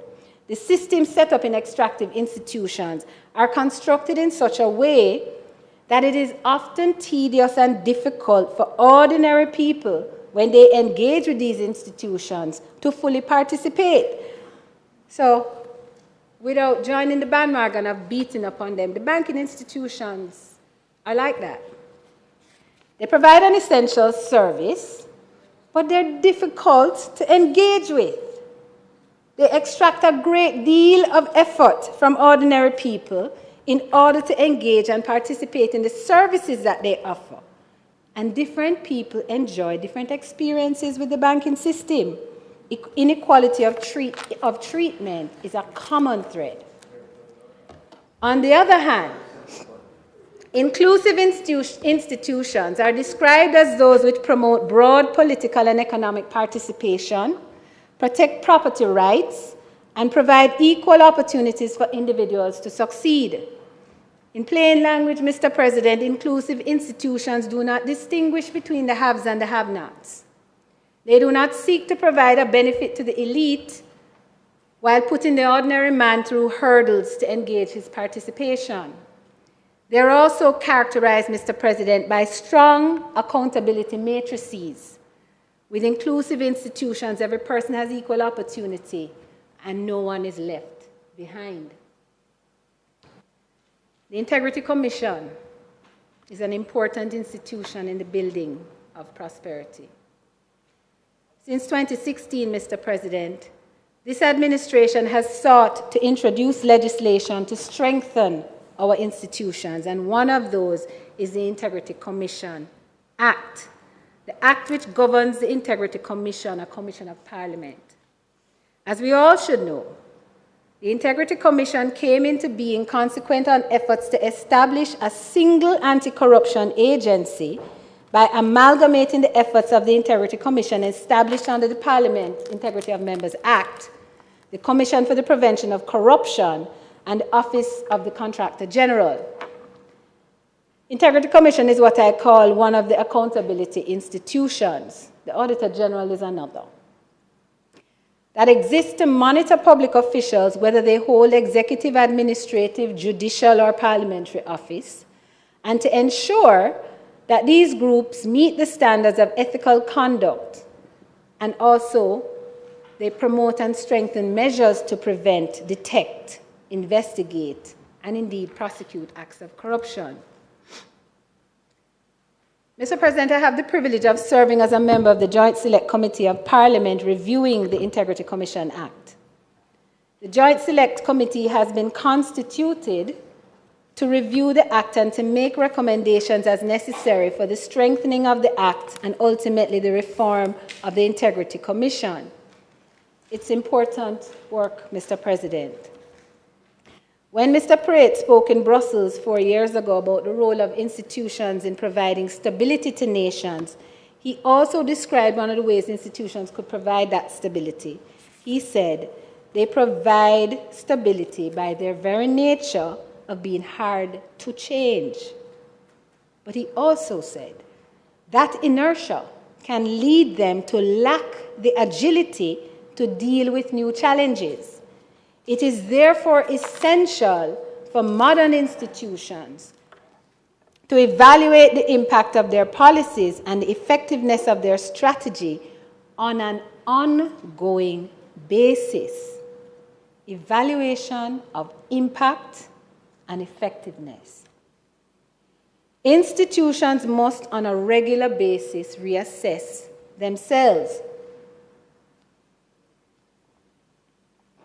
It is this important work, Mr. President, that the Joint Select Committee is undertaking on behalf of this Commission of Parliament. In my capacity as a member of the Joint Select Committee, I have had the benefit of reading and hearing the submissions of various stakeholders, including the Integrity Commission itself. There are many proposals that have been submitted to the Joint Select Committee with which I agree, and others of which, as of this date, I am yet to be persuaded. I must say, though, that I have found the discussions on the reform of the Integrity Commission, which have been taking place in the public space, including in this Parliament, a bit jarring, to say the least. Discussions about accountability are important discussions to have as a nation, but they also need to be held in a spirit of nation building that does not pit any segment of our society against the other. That is not in the interest of nation building. In many instances, the language and tone of the discussions I have heard appear to suggest that all politicians are corrupt, or that they wish not to be held accountable, or in the alternative, that the Integrity Commission is biased and essentially out to get all politicians. It is with regret that I confess that I have heard this tone adopted by some politicians, media personalities, civil society groups, and the Integrity Commission itself. We have mishandled ourselves collectively. Mr. President, the issue of accountability and reform of the Integrity Commission is too important for us to be taking this kind of divisive approach to the discussions. It does nothing good for our democracy and for having open and honest discussions about the principles of accountability and the role and function of the Integrity Commission. It serves no one, no single person, no organization, and it certainly does not serve our country. It is a misguided view, in my humble opinion, to seek to pit political representatives against the Integrity Commission or vice versa. This is not a fight. Political representatives and the Integrity Commission ought not to be in a sparring match. We are all, Mr. President, seeking to build this country, seeking to ensure that our rock Jamaica is served well with the best policies, strong institutions, and ultimately benefits from all of our best intentions. Mr. President, it is my earnest hope that in this my maiden contribution to the State of the Nation debate in the Senate, that on this subject, the subject of reform of the Integrity Commission, I can convince my fellow citizens to recenter the public discussions and to focus ourselves on the sober, diligent, and critical analysis that is necessary when we seek to reform our institutions in the best interest of our country and our people. I do not intend to discuss every proposal, Mr. President, that was made to the Joint Select Committee. This is not the place nor the time, and I am taking up a lot of your time today. I do wish, however, to speak to a few of them which I believe are at the heart of the controversy and the divisive tone that have permeated the discussions about the Integrity Commission. The first of these, Mr. President, is a question of the constitution of the Commission. In February 23, member from Southwest St. Catherine, Mr. Everett Warmington, submitted a list of proposals to the Joint Select Committee, one of which is to amend the list of persons that can be appointed as commissioners by removing from that list the Office of the Auditor General. Is this a valuable proposal? Is the question we should ask. To critically assess the value of this proposal requires us to take a look at the functions of the Auditor General, indeed another Commission of Parliament, without emotion. Mr. President, Section 120 of the Constitution, which establishes the Office of the Auditor General, and in conjunction with Section 122, which sets out the broad functions of the office, suggests that the Auditor General has a duty to audit and report on the accounts of public bodies, ministries, departments, and agencies of government, the courts, and the Parliament, and report on her findings. Section 122(5) also sets out that nothing prevents the performance of the Auditor General of such other functions in relation to the accounts of the GOJ and other public authorities and other bodies administering public funds as may be prescribed by or under any law. Such other functions in relation to the accounts. Such other functions in relation to the supervision and control of expenditure from public funds in Jamaica as may be prescribed. Such other functions in relation to the accounts of any other government as she may be empowered to perform by any authority competent in that behalf. Mr. President, the Financial Administration and Audit Act prescribes some other functions of the Auditor General. At Section 25, and particularly I direct your attention to paragraph F. The Auditor General shall, in performing his functions under Section 122(1) of the Constitution, ascertain whether, in his opinion, satisfactory procedures have been established to measure and report on the effectiveness of programs and services. Satisfactory procedures have been established to measure and report on the effectiveness of programs and services. Mr. President, much ado has been made of the proposal that the Office of the Auditor General be removed from the bodies eligible for appointment as commissioners of the Integrity Commission. For those who oppose the proposal, I have not heard a single substantive reason why the proposal is unworthy of consideration. Indeed, Mr. President, the chairman of the Integrity Commission published his remarks as part of the 2022-23 annual report of the Integrity Commission, and he said this: "It seems that at the top of the Parliamentary Committee's agenda is the removal of a key member of the Commission, the Auditor General. This is surprising to me. The other commissioners, the staff of the Commission, and to members of the public who are concerned about the general perception of corruption in our beautiful country." He went on, "I'm stating emphatically again for the record and for posterity that I'm against this proposal, as it will only weaken the Commission. The Auditor General has been a fixture on the body set up to monitor the behavior of public officials in their public roles. That has been the position for approximately 50 years, he said." He continued, "I am not aware of anything that has happened since 2017 to warrant the removal of the Auditor General. In fact, from what I have seen, there is clear reason for the Auditor General to be on the Commission." I find these remarks unhelpful, Mr. President, in the context of critically analyzing whether the Auditor General is appropriately placed as a member of the Commission.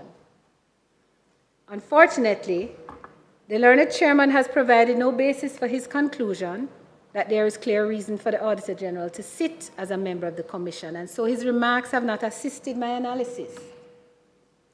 We cannot refuse to review our institutions because we choose to rely on an unmeritorious and incalcitrant position that because it has always been done so for years, then it must continue. That can't be the basis on which we refuse to review them.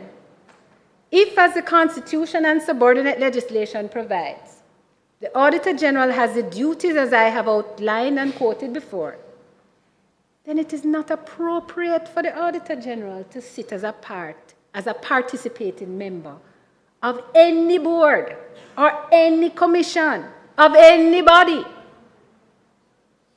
much less the Integrity Commission. We must be able to distance ourselves from the emotions of public life and politics to understand what our legal framework in the wisdom of our founding fathers and the consensus of Parliament have crafted. The Auditor General wasn't intended to be a participant in the running of public bodies, ministries, departments, agencies, or any entity that has carriage of public funds and public functions. I'm going to pause.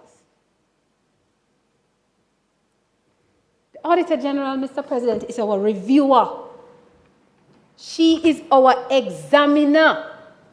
She is our check and our balance. She is the body that is constitutionally mandated and empowered to ensure that public entities with conduct of government affairs and funds are discharging their duties appropriately, ethically, and within the bounds of the law.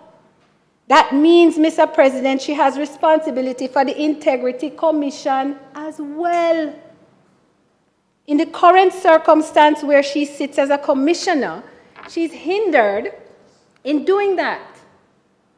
In effect, what we have done by including her as an eligible commissioner is to place her in an unenviable position of conflict with her constitutional and statutory duties. Sure, she could audit the commission anyway, even though she may have participated in a decision, but it's not the best practice.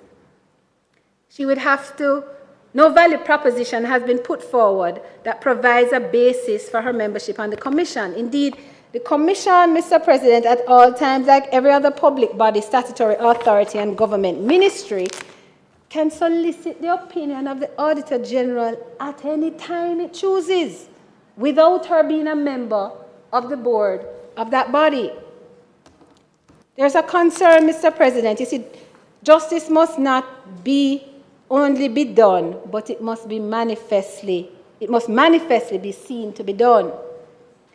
It is quite likely that you could have a scenario where the Integrity Commission will investigate a matter as a result of a report that was submitted by the Auditor General.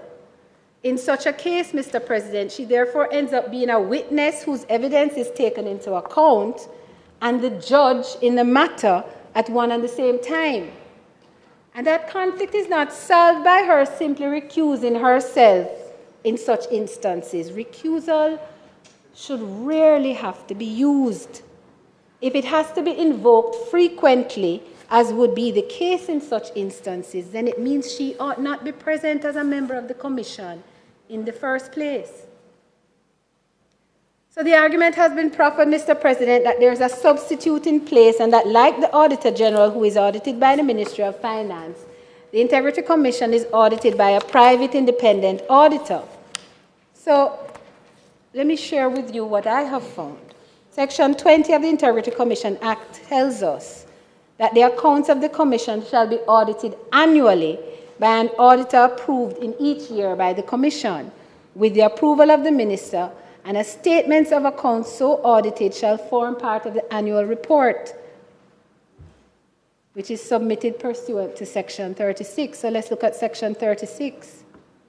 Paragraph 2 of that section says that the Commission must submit an annual report to Parliament relating generally to the execution of the functions of the Commission during the preceding financial year, and that report is to contain the information outlined in the second schedule.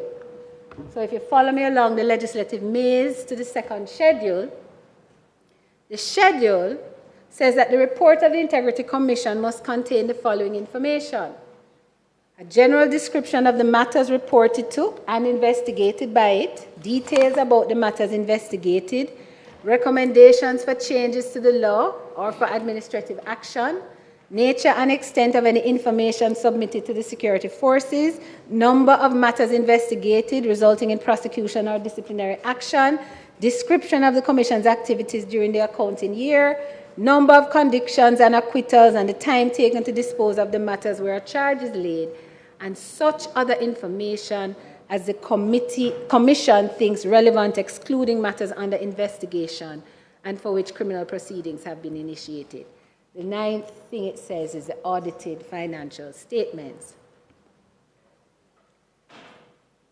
The only role that is currently prescribed for the appointed auditor under Section 20 is that of auditing the financial statements. And if you look at the annual reports of the Commission, you will find support for that statement. You will see that the role of the auditor that is appointed to review the Integrity Commission each year is limited to reviewing financial statements. The appointed auditor does not review the processes established by the Integrity Commission to perform its work, save and except where those processes deal with possible misstatements in the numbers presented and the accounting policies of the Commission. It's not a qualitative audit that the appointed auditor undertakes. It is a quantitative one. Mr. President, we have to unfetter the Auditor General in the interest of strengthening the Integrity Commission. The recent kerfuffle surrounding the tabling of the report of the Integrity Commission's investigations into the circumstances surrounding the award of GOJ contracts to Westcon Construction Limited are a prime example of why the Auditor General ought not sit as a member of the Integrity Commission. In that now infamous report, the Director of Investigations recommended that the matter concerning the potential conflict of interest which arose in relation to the recommendation which was made by the Most Honorable Andrew Holness is being referred to the Director of Corruption Prosecution for consideration with respect to breaches of the Contractor General Act and some other acts. That report was tabled in the House on the 4th of February, and we all know the consternation it caused nationally and internationally.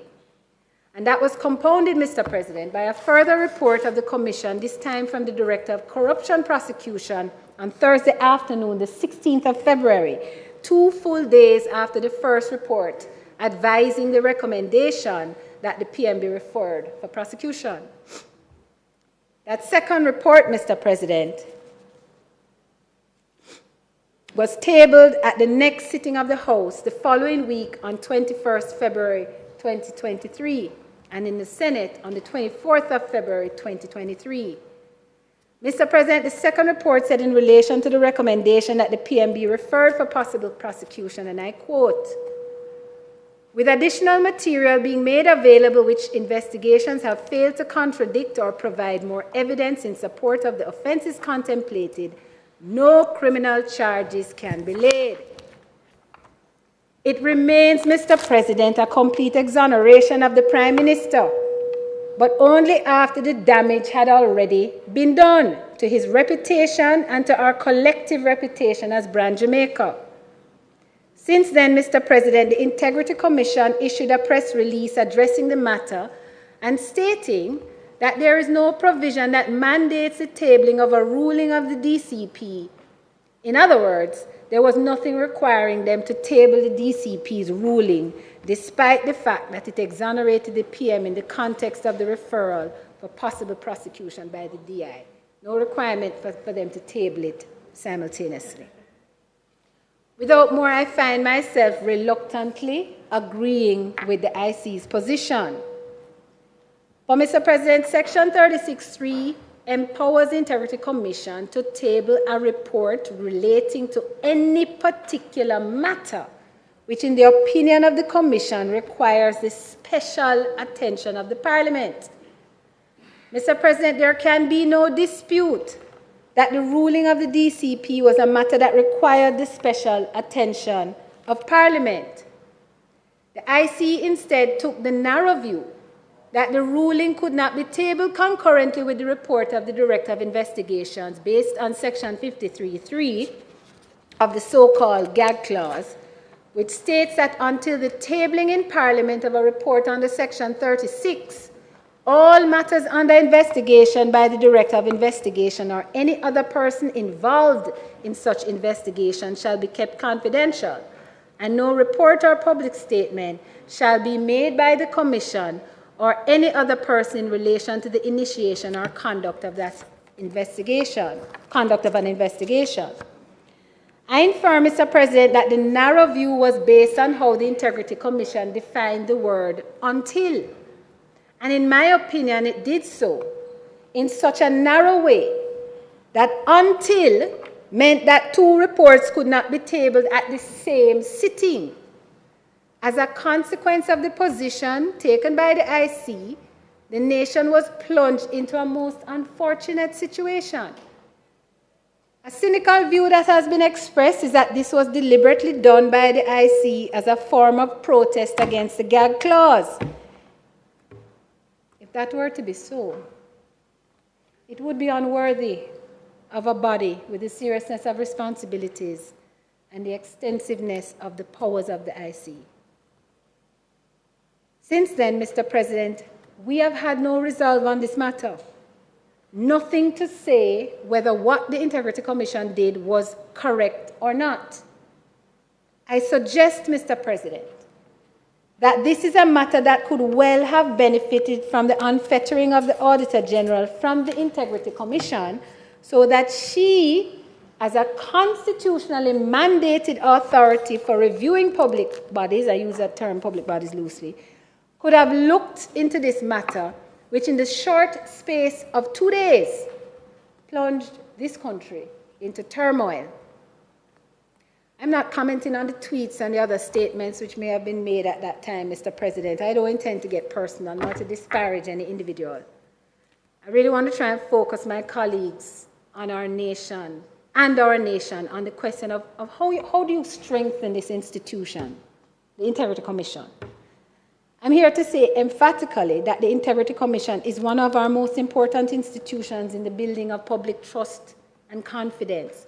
For that reason, whether you consider this a fundamental issue or a nook and cranny issue, and for the other reasons which I have outlined, the Auditor General ought to be unshackled from membership on the Commission so that she can freely engage her mandate in review of the Integrity Commission in the interest of strengthening the institution and our institutions generally and building public trust.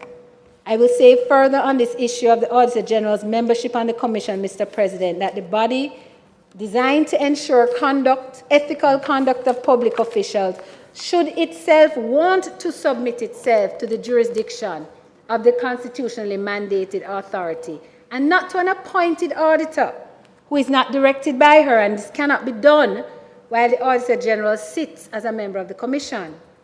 Mr. President, before I leave this point, I want to make it manifestly clear. The view that I express on the Auditor General's membership on the Commission mustn't in any way be construed as questioning the integrity of the Auditor General. In fact, it is the opposite. She has been exemplary in the performance of her duties. So understand this, I'm not joining any bandwagon that would seek to impugn either the office of the Auditor General or the character of this Auditor General, who has been an outstanding public servant.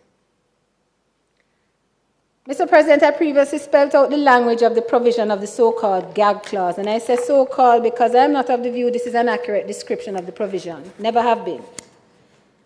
However, given the reasoning of the Integrity Commission and its conduct in tabling the reports dealing with the Prime Minister in February of this year, I am concluding that more than one interpretation of Section 53(3) is possible.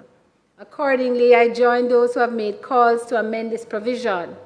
I want it to be clear, though,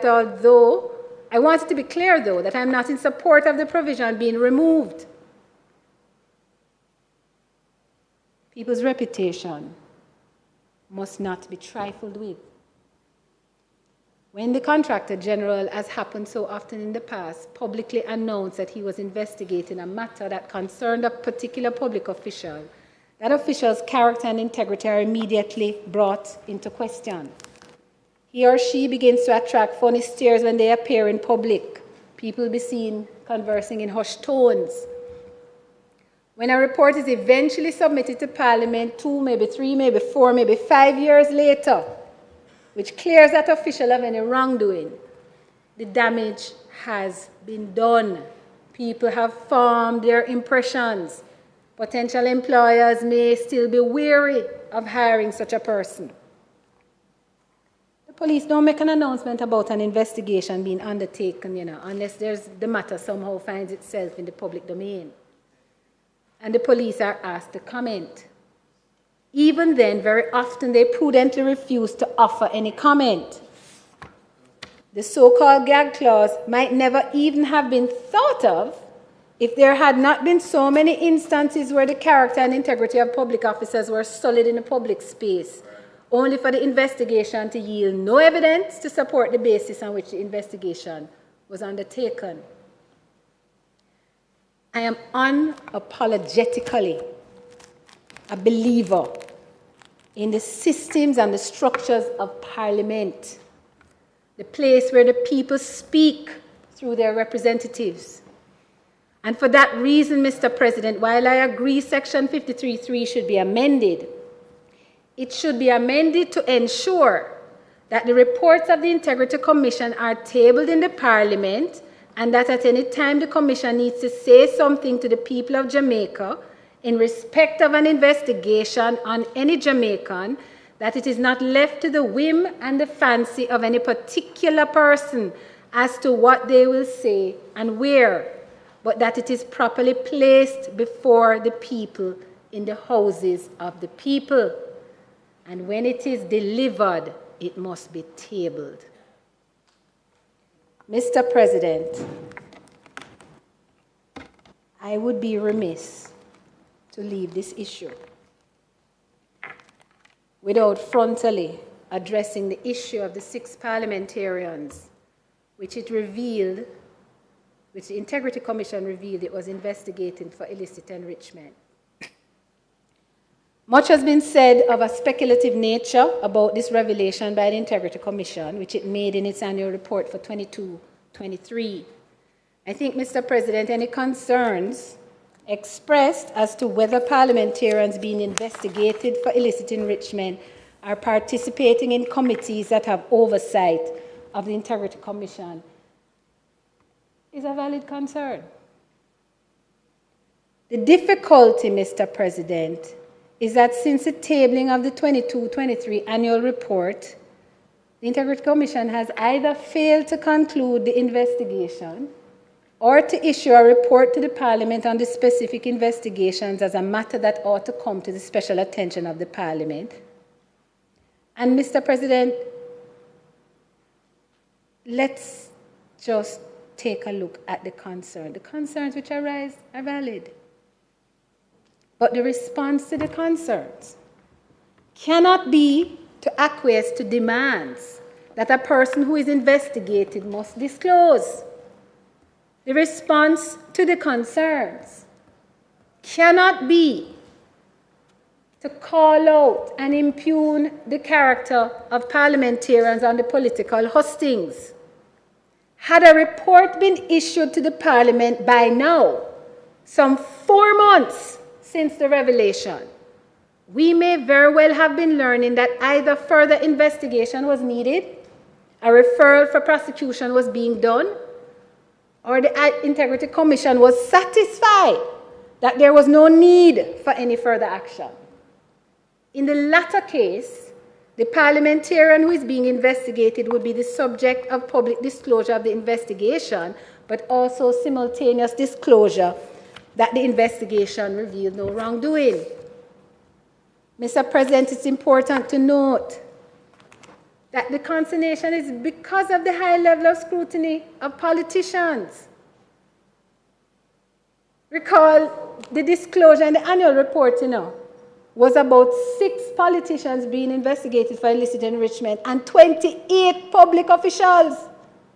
And yet I have heard barely any mention of the 28 public officials in public utterances. The sole focus is on the parliamentarians. And I understand why that may be so. So, Mr. President, how do we avoid this? It's not in the interest of this country for these matters to simply lie in the public domain without more. There must be expeditious investigation of matters, especially where it touches and concerns sitting members of the Houses of Parliament. It is simply not in furtherance of what the Integrity Commission declares as its core values, being professionalism, integrity, fairness, accountability, and transparency, for the investigations to take this long, especially when it surrounds a matter such as illicit enrichment. Mr. President, we want a robust anti-corruption body. That is good governance. It's good for governance. So we need to consider whether or not there's a need to establish timelines for the Integrity Commission to conduct its work. Mr. President, an investigation does not contrary to the mischievous statements being made in the public domain by parliamentarians and others, give any indication of guilt. Being the subject of an investigation does not equate to guilt. So the onus cannot be on the person being investigated to make any disclosure of the fact of the investigation. That is not the principle of our legal jurisprudence. So if the disclosure is made, as was done in the annual report, then the expectation and the standard ought to be that the Integrity Commission, the body making the disclosure, expeditiously does its work to ensure that the relevant investigations are completed, and if not, that a special report is laid before the Parliament utilizing the legislation, indicating what, if anything, is causing a delay. Since the matter of parliamentarians being accused of illicit enrichment certainly falls within the ambit of something that should be brought to the special attention of the Parliament. Certainly, Mr. President, 4 months. 4 months. And nothing further is simply not good governance practice. And it is most definitely not good for our country. Mr. President, I had a whole section talking about filing statutory declarations that I'm going to hop, skip, and jump over.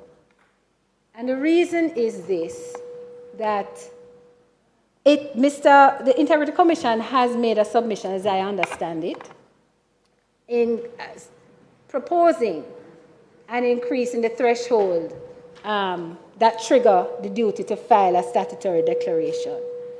But I'll just say this about it. And of course, the need arises because of the increased public sector salaries. They have been so significant that the numbers of people who would now need to file a statutory declaration has mushroomed. It may be timely, though, Mr. President, to look at the factors that trigger the requirement to file statutory declarations. Whether it's a salary amount that ought to invite the duty to file, which is where we are now, or whether we ought to be doing a risk-based analysis of the role and duties of a particular function to determine whether the risk of corruption in a particular role is such that the role ought to be required or subjected to the duty to file a statutory declaration. How much opportunity exists, for example, for a classroom teacher or a senior nurse to engage in corruption? And yet there are categories of public officials like the person on a road project who certifies how much load or mile the truckman deliver, whose salaries fall below the reporting threshold, that have much more opportunity to engage in corruption. It's not a simple assessment, Mr. President, but it can be done. It can be done. That's the approach used to determine, for example, who has access to certain types of information. And I'm simply seeking here to raise the issue for discussion about a methodology that will ultimately strengthen the ability of the Integrity Commission to really attack corruption, as opposed to getting bogged down in assessing statutory declaration after statutory declaration, taking time and resources, but not really coming from the category of public officials that are likely to be the sources of corrupt acts.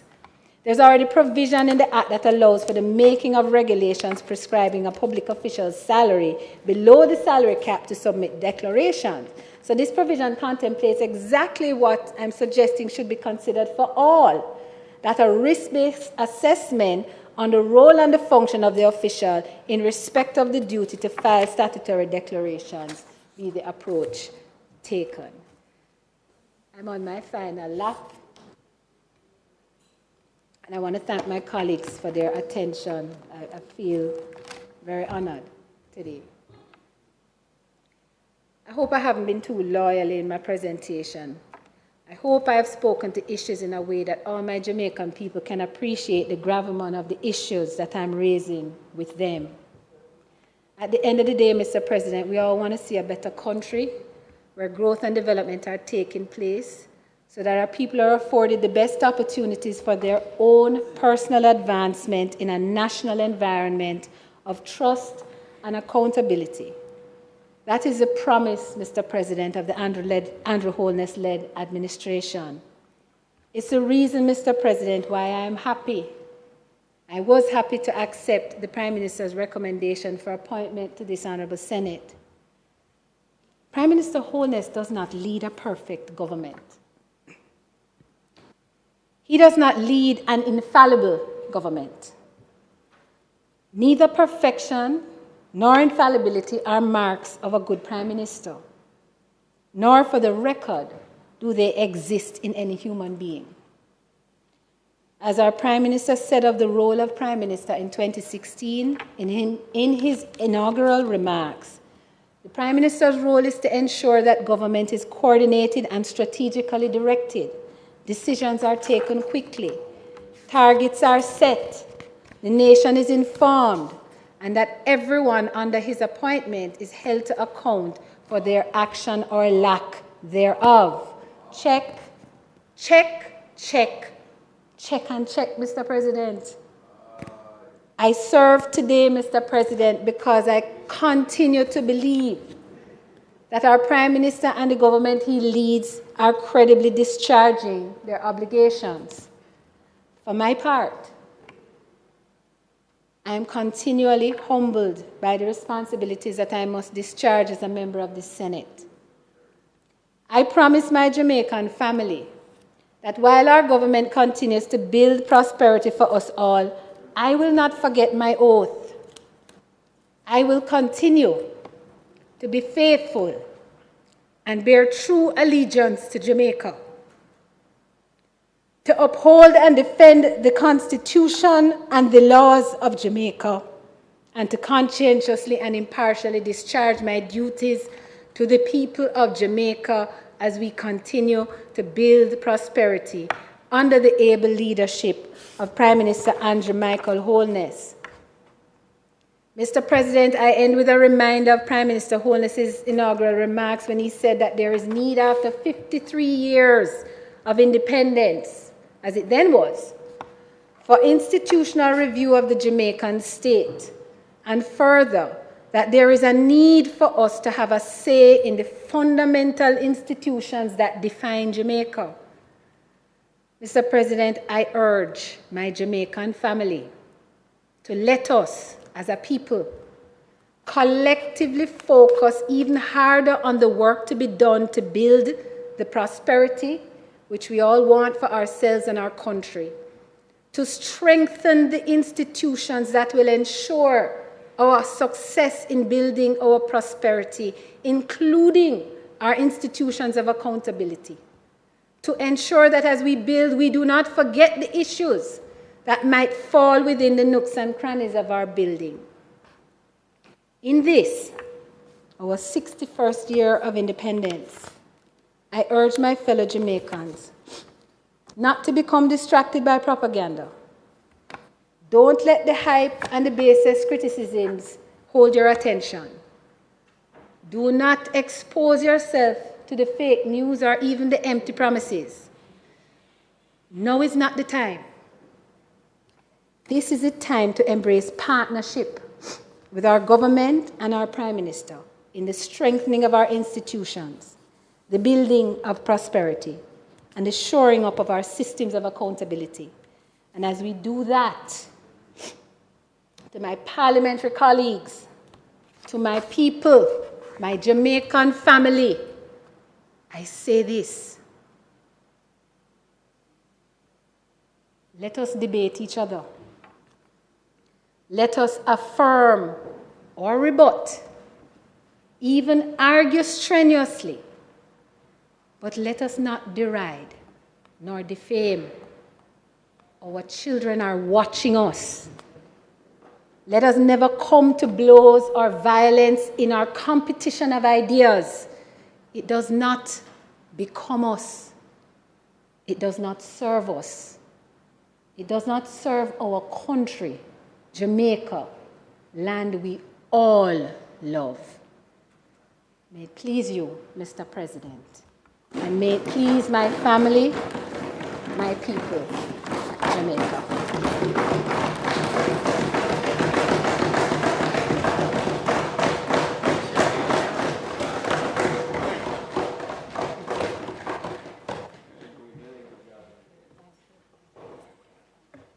Thank you, Senator Golden Campbell.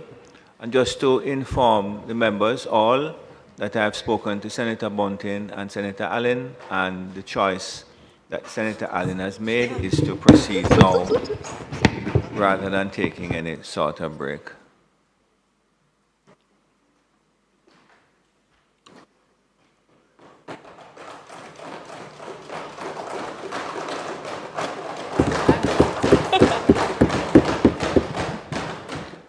Thank you, Senator Allen. This is not your maiden presentation. No, it's not my maiden. Fret not.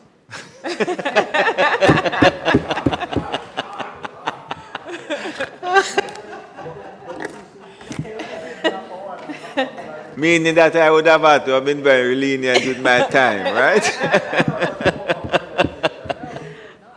Thank you so much, Mr. President.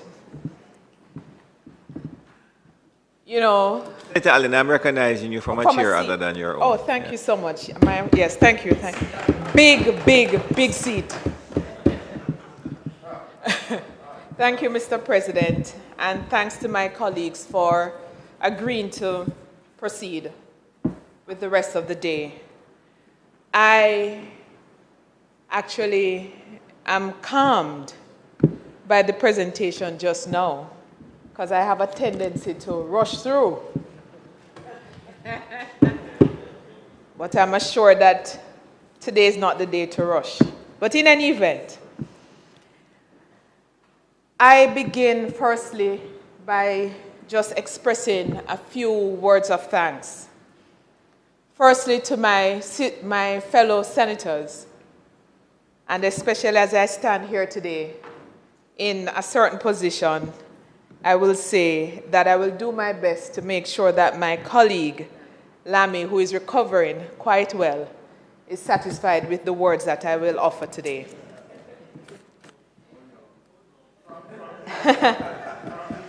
You know, being in here, I've grown to appreciate and look forward to the lessons I learned from my senators. And I learned what to do and also what not to do sometimes. Invaluable lessons. I must thank the members of the staff of the Parliament, guided by Mrs. Curtis, who all give professional and dedicated service to our country. And for that, we are grateful. I am very fortunate to be able to call upon some people who have served in various areas of this country. I call on them, and they give me advice, and I receive them well. They also critique me well. The Most Honorable P.J. Patterson, Dr. Peter Phillips, Dr. Wickham McNeil, former Senators Slowly and Madden. They have always been there, and I'm grateful.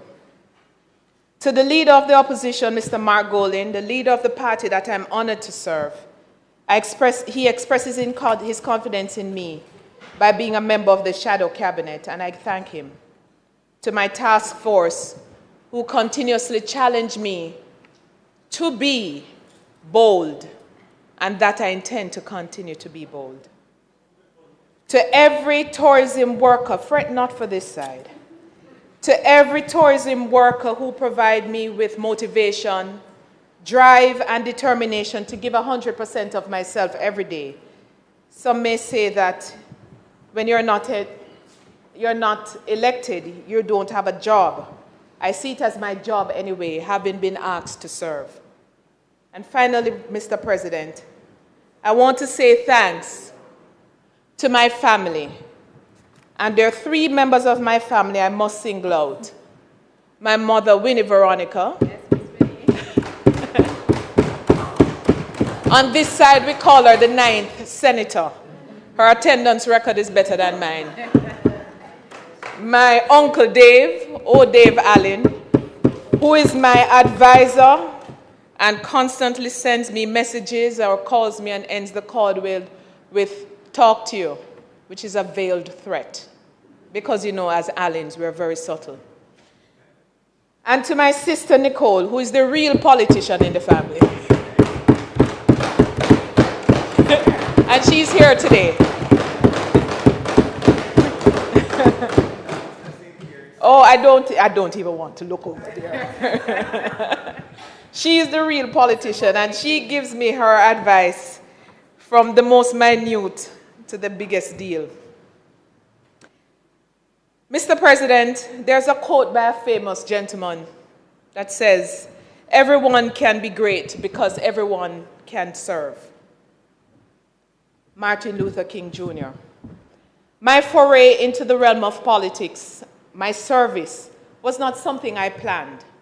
However, being here, I've grown to better appreciate the responsibility of not only serving as a senator, but a member of the shadow cabinet overseeing tourism and linkages. We all know that tourism is one of the country's most prized industries, and as such requires not only deep study and understanding, but also effective policy development, varied relations and relationships in order to be successful. After almost 3 decades, 26 years since my formal start in tourism, I now maintain a bird's eye view of the work being carried out in and on behalf of the industry. And I now give Jamaica my position, the site of my position on where the industry should go and what the focus and priority areas should be for the benefit of all Jamaicans in a sustainable way.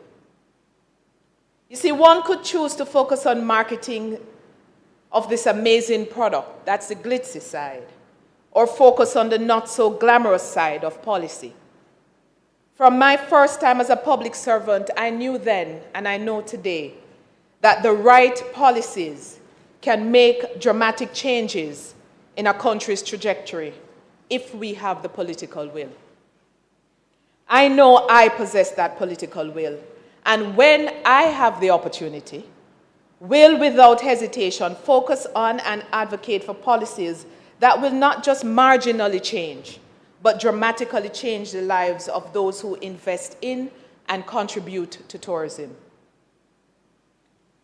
Mr. President, before I go deeper into the state of tourism as I see it, let me just spend a little time to just express some things that I see in my nation today. Things that continue to hold my attention and for which sometimes my heart bleeds. It was my expectation that at my age, I would be able to be full of hope for the future of my country, especially since I am looking at fewer years ahead than behind. Sadly, I'm not able to express that hope today because every day I'm confronted with some harsh realities. Children committing crimes, double, triple, quadruple murders. There was a double murder last night in St. James. Chaos in the streets as taxi drivers hustle and push through and break rules to hustle a dollar. Roadways littered with garbage, destruction of our beautiful coral reefs and other ecological treasures. A broken education system that's not preparing our children adequately. Sometimes I wish I didn't have to read or listen to the news and that I could bury my head in the sand and that it would all go away because I'm desperately craving good news like adequate spaces for play for the young and the old. And if Senator Longmore was here, that's one thing she and I agree on quite strongly. Access to reliable, affordable health care. Access to, affordable cost of living, regenerated coral reefs or revived rural communities alongside urban development. These are just some of the things I, along with many Jamaicans, long for. I want to be hopeful and happy and content and know all of us in here wish for that. We in this chamber have a duty to restore hope. And it starts with an acknowledgement of the realities being faced by our people, and then the willingness to be of true service to do the things that we ourselves may not benefit from. Mr. President, there's a saying that I have constantly repeated since I've come across it. A society grows great when old men plant trees, the shade of which they may never sit in. As servants of the people, we must look in the mirror and give account of the trees that we are planting. It is time we get out of the usual 4- and 5-year cycle and begin to plant those trees, the shade of which we may never, some of us in this chamber, sit in. We must be bold, unselfish, and be true to service to our fellow citizens and put in place longer-term planning. Mr. President, this is my 3rd State of the Nation address, and I feel like I'm in the final year of a study. And my vision for tourism could not be more clear. It is often said that tourism is the lifeblood of the economy and that it contributes significantly to employment, investments, foreign exchange earnings. I concur with that, but I would also proffer 2 questions. Can tourism do more to change the lives of ordinary workers or the fate of small businesses in this industry? And can tourism be more transformative? You see, Mr. President, I want us to have an honest review and really see how it impacts lives. Whether it can or should do more, should be doing more, for whether it is the hotel manager, the housekeeper or bartender who has worked for 25 years, or the craft vendor at Harbour Street Craft Market who laments of slow sales, or the Juta driver who is struggling to afford a park at a hotel and now is considering to sell his bus. It is often said that tourism also transforms communities. But have we stopped to ask the people how they see tourism and how it's changing their communities? If tourism generates billions each year, then we must be able to see the tangible results by the transformation of communities from one generation to the next. Otherwise, tourism will continuously to be referred to as an extractive industry and not the transformative one we all hope for. These are real concerns to contend with. So whether it's Flanker or Farm Heights, Granville or Green Island, Hopewell or Hamden, the people must be able to feel the impact of tourism in their communities more than a beautiful sign. Senator Sinclair, Mr. you're going to have an President, opportunity to present, you know. I'm not going to allow you to interfere with Senator Allen. Do not pay attention to him, Senator. Just continue. Thank you, Mr. President. Senator Sinclair, please. Like I said before, whether it is Flanker or Farm Heights, yes. Granville or Green Island, yes. Hopewell or Hamden, yes. The people must be able to feel the impact of tourism in their communities. Mr. President, the future is not only about the owners of capital.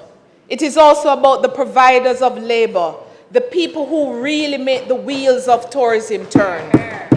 And it is our responsibility to create the legislative and policy framework to better their lives and communities, improve their working conditions, and provide greater facilitation for their entrepreneurial efforts. You know, there are a couple of people who I have to pause, Mr. President, and give some recognition to. Not Sinclair. Definitely not.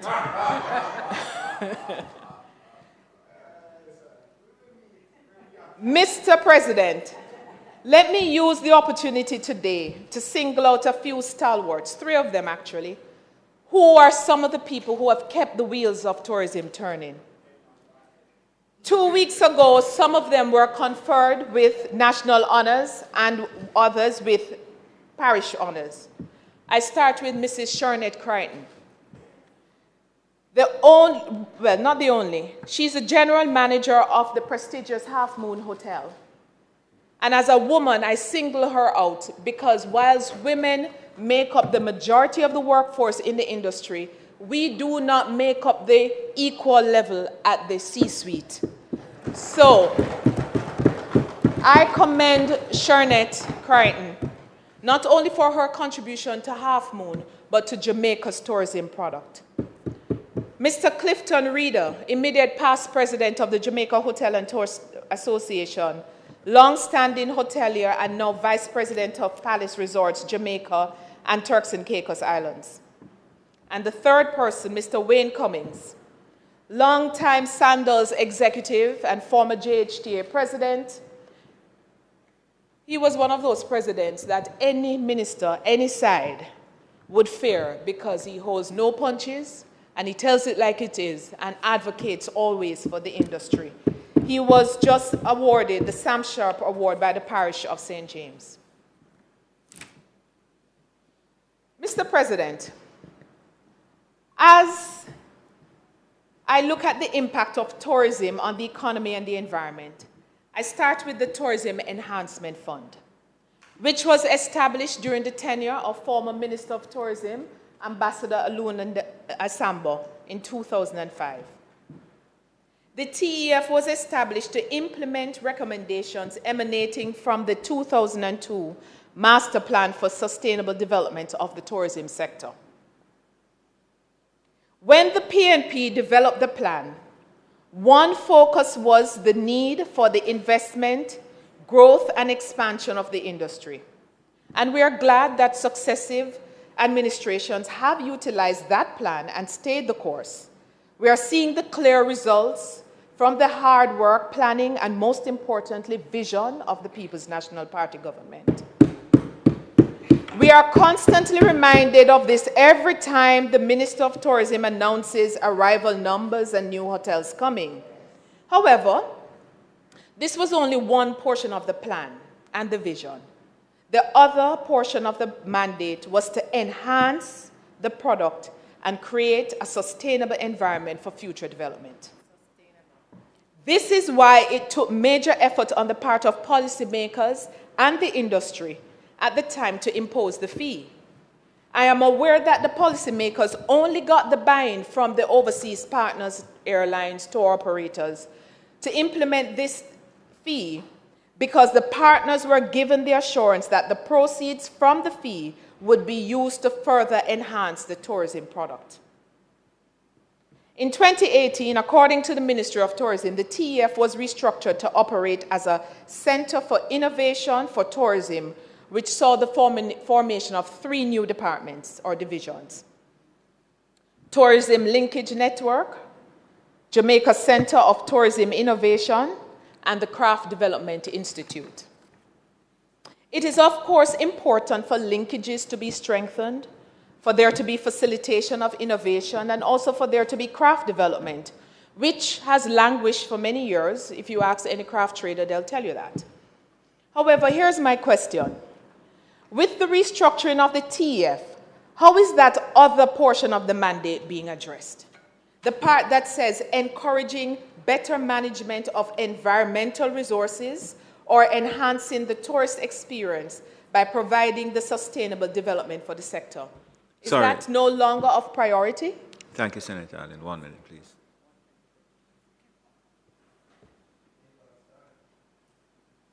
Mr. President, the time being almost 1:20, might the Senate sit beyond 1:30 to complete the business of the day? Thank you, Minister. Members should have heard the question. Those in favor? Against? And Minister, this is one of the things that we are looking at in the Standing Orders Committee. You know, is it necessary? But we'll change it. Senator Allen, sorry to have interrupted you. No problem. Thank you, Mr. President. You see, when we're looking at a plan, we have to look at everything or look at what our mandate is or was. We have to balance. Because it seems as though when some persons read the plan, they only read the cliff notes because they didn't really fully understand what was expected. So let me ask a few questions. How are we reinvesting in the industry for its long-term sustainable development? Where is that plan and how are we measuring results against it? You see, the reality is that that plan, the Tourism Master Plan, which was in 2002, was intended to be 10 years with a review to take place. and constantly review because the environment changes. So it means, therefore, that we are still operating on something that possibly is outdated and that we're just continuing and doing things as we've been doing them. And we can see the results in how things are going today. Because clearly we're on autopilot. I want to ask also, because the TEF was intended to do this, remember the enhancing part of it. Where are those iconic attractions and monuments to enhance the product? It is time that we become brave and bold because we can't continue to develop on what we have. Dunn's River, Martha Brae, Wyeth Falls. We can't depend on those alone. We have to think big.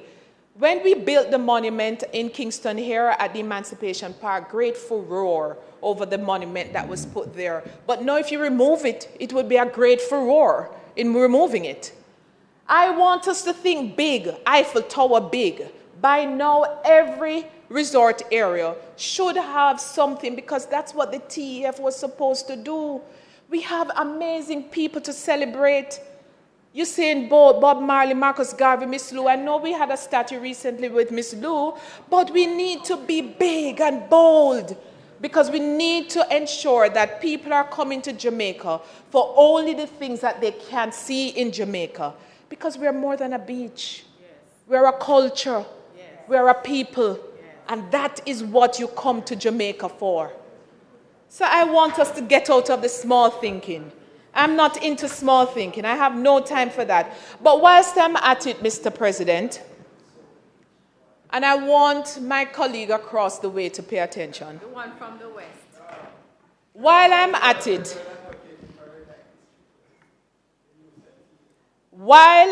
it, the minister touted an iconic project in Falmouth, and he referred to it as the Artisan Village, and it was going to transform shopping experience for all, especially cruise passengers.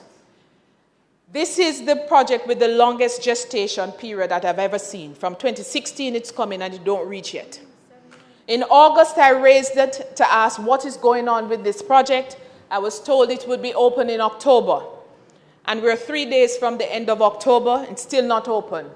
When I called and spoke with an official at the ministry, I was told that the minister is going to make a statement about it soon. I'm just saying, we cannot be spending over $1 billion on what is promised to be an iconic project to enhance the product. It's not delivered, and nobody is held accountable. Just like Cornwall. I'll come into that. As part of the enhancing of the product also, I want to see the TEF identify and build out, in partnership with the private sector where possible, more parks in communities equipped with the necessary elements to allow for exercise and recreation.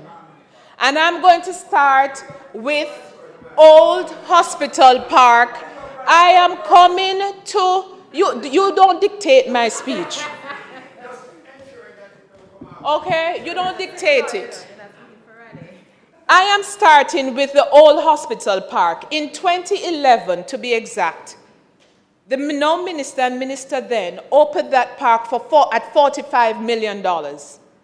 Today, it sits there rotting. And the municipal corporation is telling us that they cannot afford to maintain it. That's unacceptable. Unacceptable. Now, imagine, also in Montego Bay, that is supposed to be the tourist capital, you have another unused park just down the road, across the street, the old fort. Again, nothing. Another one, Howard Cook Boulevard. Some of us don't even remember that there's a park down there. Unused, unmaintained. And you know what?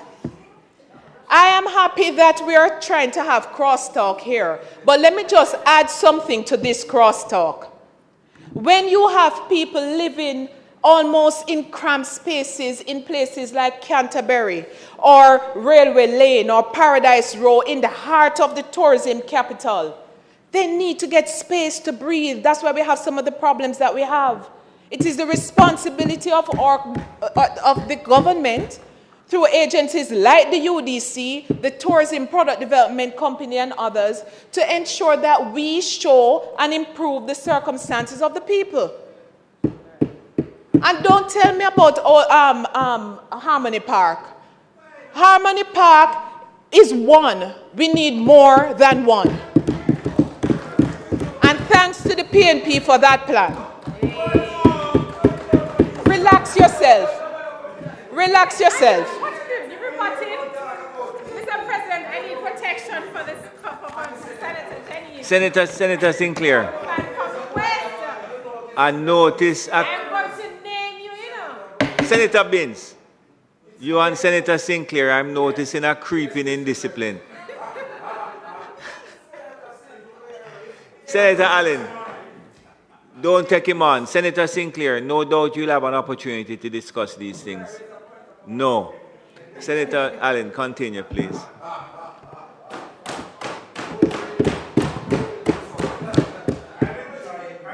You know, the city of Montego Bay is supposedly the tourism capital of Jamaica.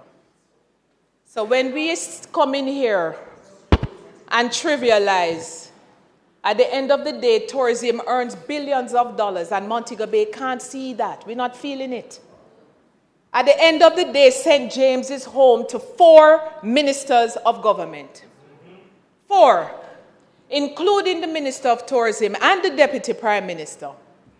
And I would have thought, having 4 ministers of government, that my parish would be the envy of this country. But it's not. Jimmy Cliff Boulevard, better known to Montegonians as Bottom Road.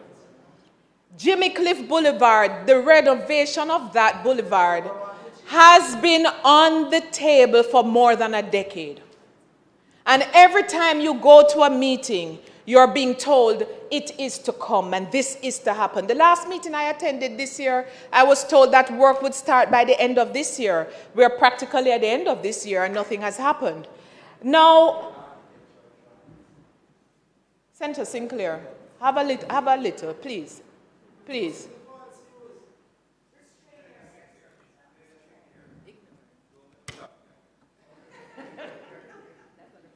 You know, the benefit of this craziness is that he's helping to reinforce the points and about the Montego Bay that we are not satisfied with, because he sits in the municipality and has responsibility for a better city. And here we are today trying to cover up the fact that Montego Bay, it's a shame what it looks like. And as a member of that council, you hold some responsibility to ensure that it is improved. It's 3 years I'm at this and I have a little practice. You might have more, but I have some. Jimmy Cliff Boulevard right now ought to be better.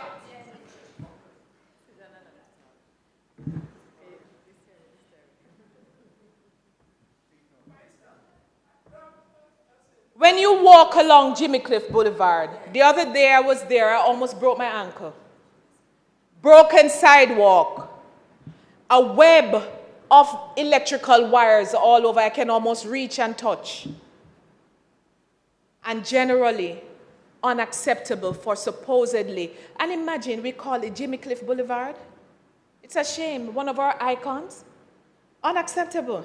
So I'm calling on the minister and the TEF to give some answers now about the state of that project, because it's unacceptable that it keeps lingering. Another concern that I have with Montego Bay, because you must expect that if I come here talking about the state of the nation, I will spend a little time on Montego Bay. There's a growing concern with the increased population of people living on the streets who are in need of medical care. I've seen this increase, and right now I must pause to give kudos to the police for their recent solving of a murder of a gentleman who was on the street unwell. And in record time, they were able to get a conviction, 7 months, I am told.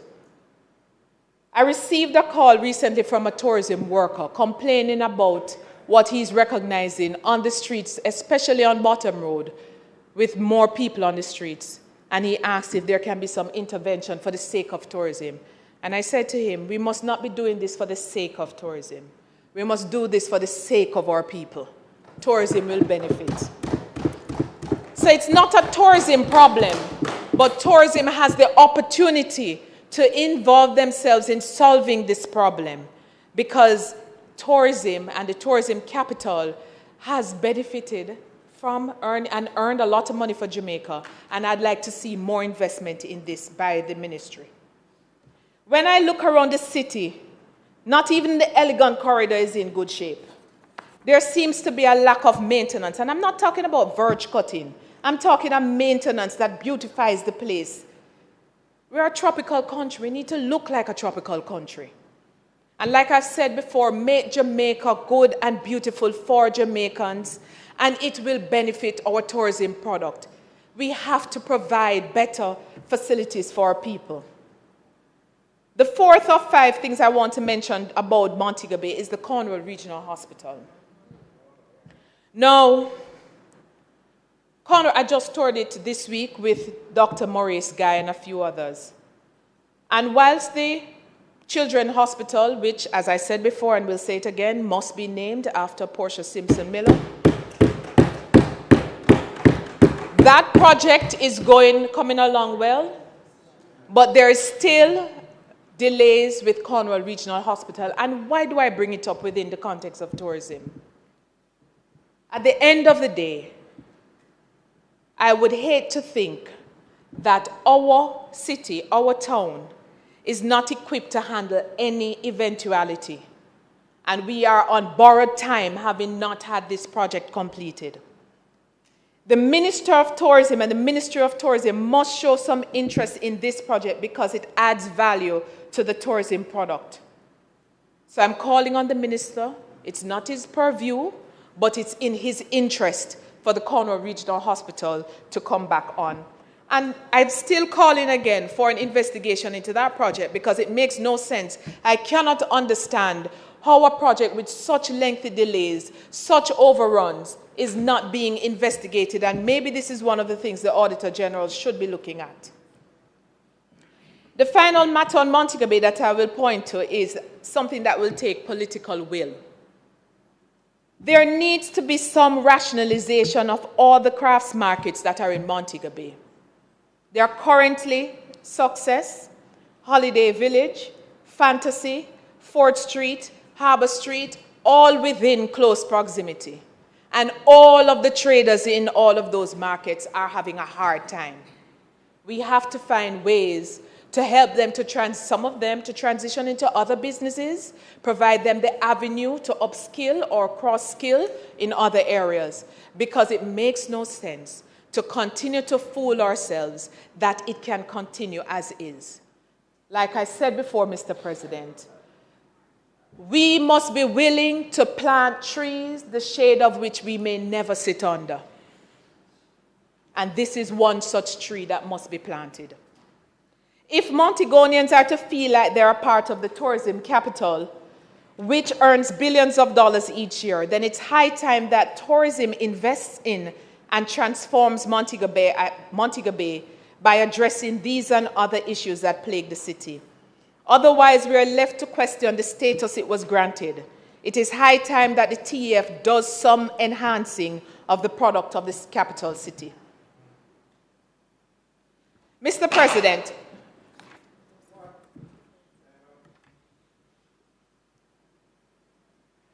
Mr. President, the Speaker's time having elapsed, might she be permitted sufficient time to complete her presentation? Members would have heard the question. Those in favor? Thank you very much. Senator Allen, continue, please. thank you very much. It's the unruliness that causes it, you know.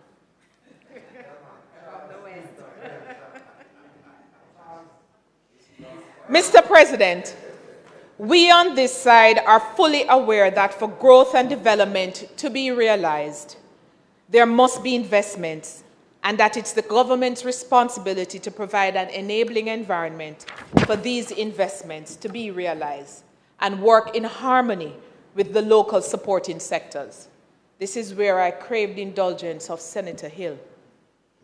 Foreign investments have benefited Jamaica and the development of our tourism product for many years.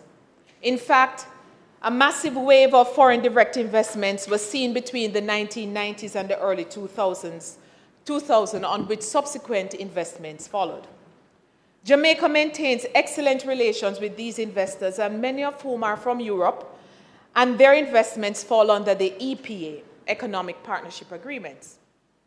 As far back as 2015, concerns were raised by the transportation sector that they were being squeezed out of the opportunities created by the growth in the number of hotels and therefore visitors, as many foreign hotel investors were beginning to vertically integrate into other areas like transportation, thereby causing monies to be earned to leave the country.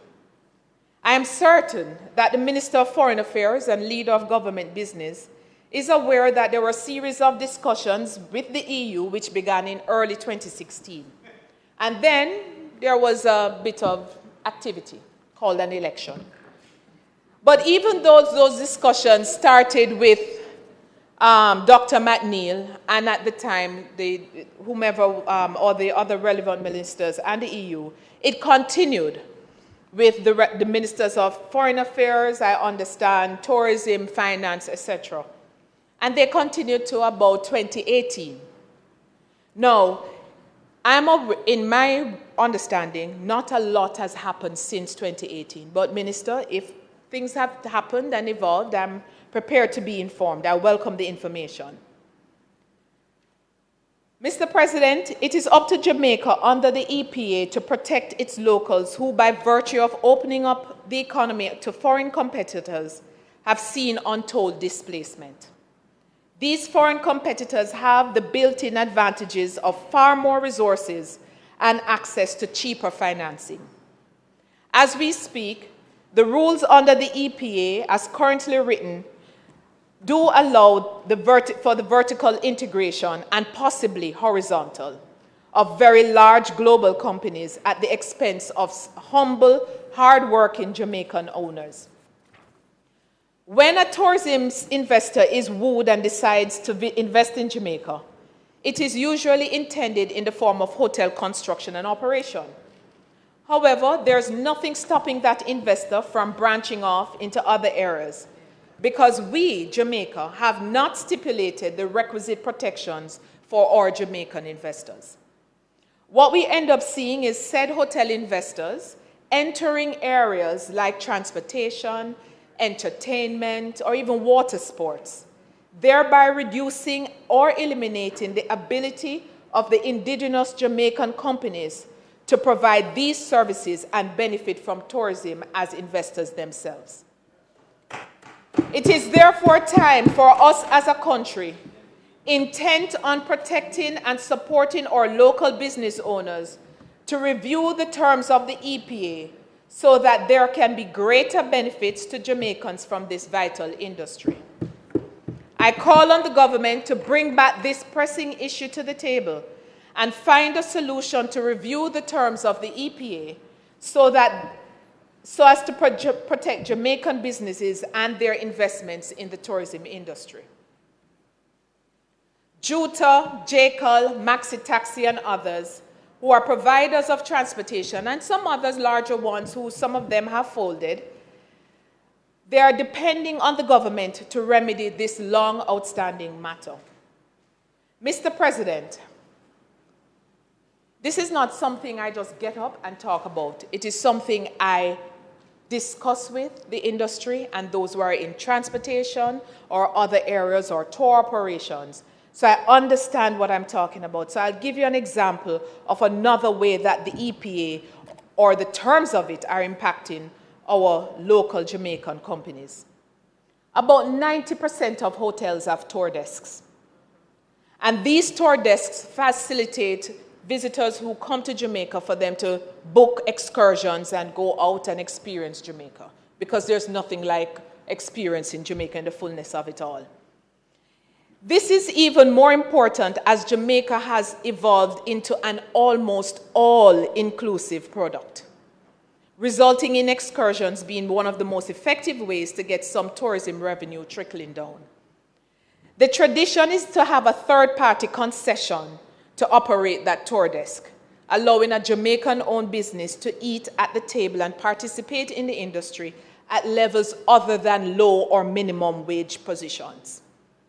These opportunities are currently being eroded as the hotels are now giving said concessions to foreign-owned businesses, resulting in more and more of the tourism dollar leaving the country. Now, I know nobody in here wants that. It is time that we institute a policy whereby certain businesses are designated to be Jamaican-owned only.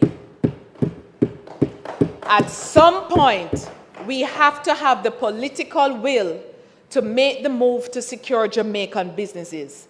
For services, like I said before, like entertainment, landscaping, because they're going into those businesses too, water sports, and I've recently heard about staff canteen. This is real, this is real. This is not a figment of my imagination. And like I said before, transportation and tour desk. In various places, they are being moved, these businesses are being moved to foreign-owned companies, and this should not be allowed to continue. Let us ensure that the tourism dollar trickles into the economy by ensuring businesses, like I've described, remain with Jamaican companies. I cannot speak about foreign investors without speaking about and giving kudos to some of our local investors. Local investors like the Sandals Group, or the Courtly Group, or Couples Resorts, Crissa Hotel for S Hotels, or Choca Caribbean, and the myriad of small hoteliers that help to maintain the diversity of the industry. They continue to invest in their country in training, in development opportunities, international promotion alongside Jamaica, their promotion of their brand, when they put all their money together, is bigger than any government budget. And so they are carrying the weight of the brand Jamaica, and we must give them kudos for what they continue to do. It is our responsibility, therefore, to ensure that the environment is set in such a way that they can continue to do well. Now, two things go hand in hand. When you talk about investment and development, you have to talk about carrying capacity. Now, when I started in the Ministry of Tourism in 1997, and when I throw these dates out, I realize I'm aging myself, but it just shows that I've been around long enough. It was a summer job, right? In that time, every day I would hear discussions about carrying capacity of the accommodation sector, carrying capacity of transportation, craft, carrying capacity. And that was because there was a recognition and awareness that development cannot be done in isolation and simply for the sake of making announcements. As such, I want to raise a concern I have in a particular with the accommodation sector, which seems to be the priority of this administration in terms of its development strategy. At varying points in time, there have been announcements made by the Prime Minister and the Minister of Tourism, and I'll give you three of them. In February 2019, the Prime Minister made an announcement in which he said, and I quote, "Within the coming decade, we could be at 50,000 new rooms. That's the magnitude of the expansion in this industry, 50,000. In January 2022, the Minister of Tourism, in a release, said, I quote, "Jamaica is undergoing its biggest hotel boom in any one year with 8,000 rooms in various stages of development, resulting in at least 24,000 jobs and 12,000 construction jobs." A few months later, in April, in his budget presentation, the minister announced There are a total of 8,500 new rooms to be added in the next 5 years. Now, in addition to needing some consistency in the numbers, I must ask the minister, where are we with the carrying capacity study? There was an announcement this year that there will be one done sometime this year. And why do I ask? It has to be of concern to all well-thinking Jamaicans, especially those focused on the environment, Senator Fraser-Binns, the impact that these increased numbers of hotel rooms will have on the country. Where is the government's plan to build out the capacity to ensure that we can accommodate this type of growth that is projected? Do we have the infrastructure, the human resource capacity to sustainably manage this? What about water? I heard the Prime Minister say recently that water is preventing some NHT development, right? So how are we managing that demand? What about electricity, telecommunication, transportation, or housing? Okay, I come into beach access. These are some critical areas that have to be addressed for any expansion of this size, carrying capacity. Otherwise, the strain will be felt by Jamaicans in our everyday goings and comings because the impact is guaranteed, especially as the project developments are so concentrated in one area, the North Coast, and one type, all-inclusive.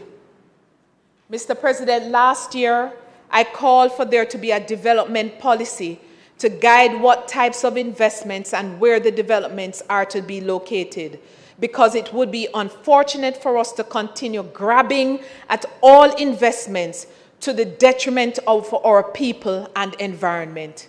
Let us be smart and considerate with development plans. The time is now for that.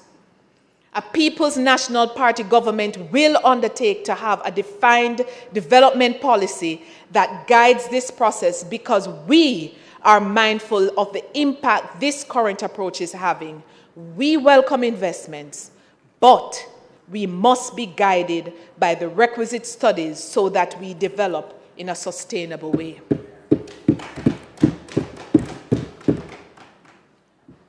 Now, in reviewing this tourism portfolio, I had to touch a little on marketing. And I must pose a few questions for Jamaica to consider and the minister to hopefully answer. I believe that for any country with limited resources like ours, it is crucial that we are strategic with how we spend and manage resources. The Jamaica Tourist Board has a very long history of high-performing staff located in major cities in our source markets. And over the years, they have made us very proud for selling Jamaica to tour operators and other travel partners. They are professionals in the truest sense of the word and must be congratulated for the successes they have had over the years. Along with technology and well-experienced teams working with our private sector partners, the need for delegations from Jamaica almost weekly to carry out the work they are employed there to do should be reviewed. We have to work smarter and be more efficient with our money. It's not to say that there's never any need for delegations from Jamaica, but we have to begin to see where we can rationalize. The question, therefore, is, how are we marketing the destination post-COVID? Do we still visit markets in person when up to 80% of the work can be done using technology? Do we need to spend money to fly to all these capitals when we could be using, as I said before, technology? We have to spend money in the best way possible. The United States continues to be our largest market. And as one expert puts it, we have not even scratched the surface of the US, which is in our backyard. This makes me have to ask, why then are we going after markets that we have no chance of materializing or delivering for Jamaica anytime soon? when a deeper dive into the US, Canada, or even South America can deliver more almost immediately? Do we need to be pursuing markets in the Middle East, like Dubai, for example? What are the studies that are telling us about that market, where we still don't even have air service and might only produce a couple hundred visitors who we are not really prepared to handle, whether culturally or gastronomically? And I know the minister made an announcement of a possible unique flight in 2021 that he was working on with Emirates. It's not happening. It hasn't happened, and we need to be realistic. And since we know opening new markets requires significant investments, I have to ask the minister, how will these be funded? Will it be by taking money from our main markets, which we haven't yet tapped out, to pursue a couple hundred visitors per year? Plain and simple, what are we getting from any new market like Dubai or India? Because for the past 3 years, we have been hearing of attendance at World's Fair and other shows like Arabian Travel Mart. But we have nothing tangible to show for these big spends. Is it the best way to spend limited resources? So what about South America? I know the minister went there recently, but for nearly 20 years, the JTB has been working on the South American market. And many advances were made, even though there were some setbacks. Airlift discussions and negotiation led to daily flights from Copa, in addition to regularly scheduled flights from LATAM and Avianca. COVID came and disrupted some of that, but still sufficient groundwork was done, and today there is still some business. I believe the time is ripe now for Jamaica to focus its efforts on an almost ready market, which provides opportunities that are low-hanging. In 2023, the potential that exists with Chile and Argentina, Peru, Brazil, and even Uruguay connecting through Panama via Copa, we should be using more of our capital and efforts in these markets where preliminary work has already been done, and the infrastructure is there to support the chance of growth in arrivals, rather than unrealistic dreams of the Far East, where we currently do not have direct or even worthwhile indirect flights for the sake of tourism. Wise men will confirm that one should fish in waters where there is fish. Whether you spear fish or net fish is dependent on the situation and the circumstances. However, it makes no sense to go into waters we have no knowledge about before fully exploring those which we already know, or at least have enough of a credible start. So I must ask, I know that the JTB is a marketing agency that operates on market research, and I know this because I worked there for years. I know that every decision for a new program was based on the result of market research. How are the decisions to pursue these new markets being made, therefore? Do we still depend on research, or is it being arbitrary? I don't know. I just want to know. I think it's a reasonable question.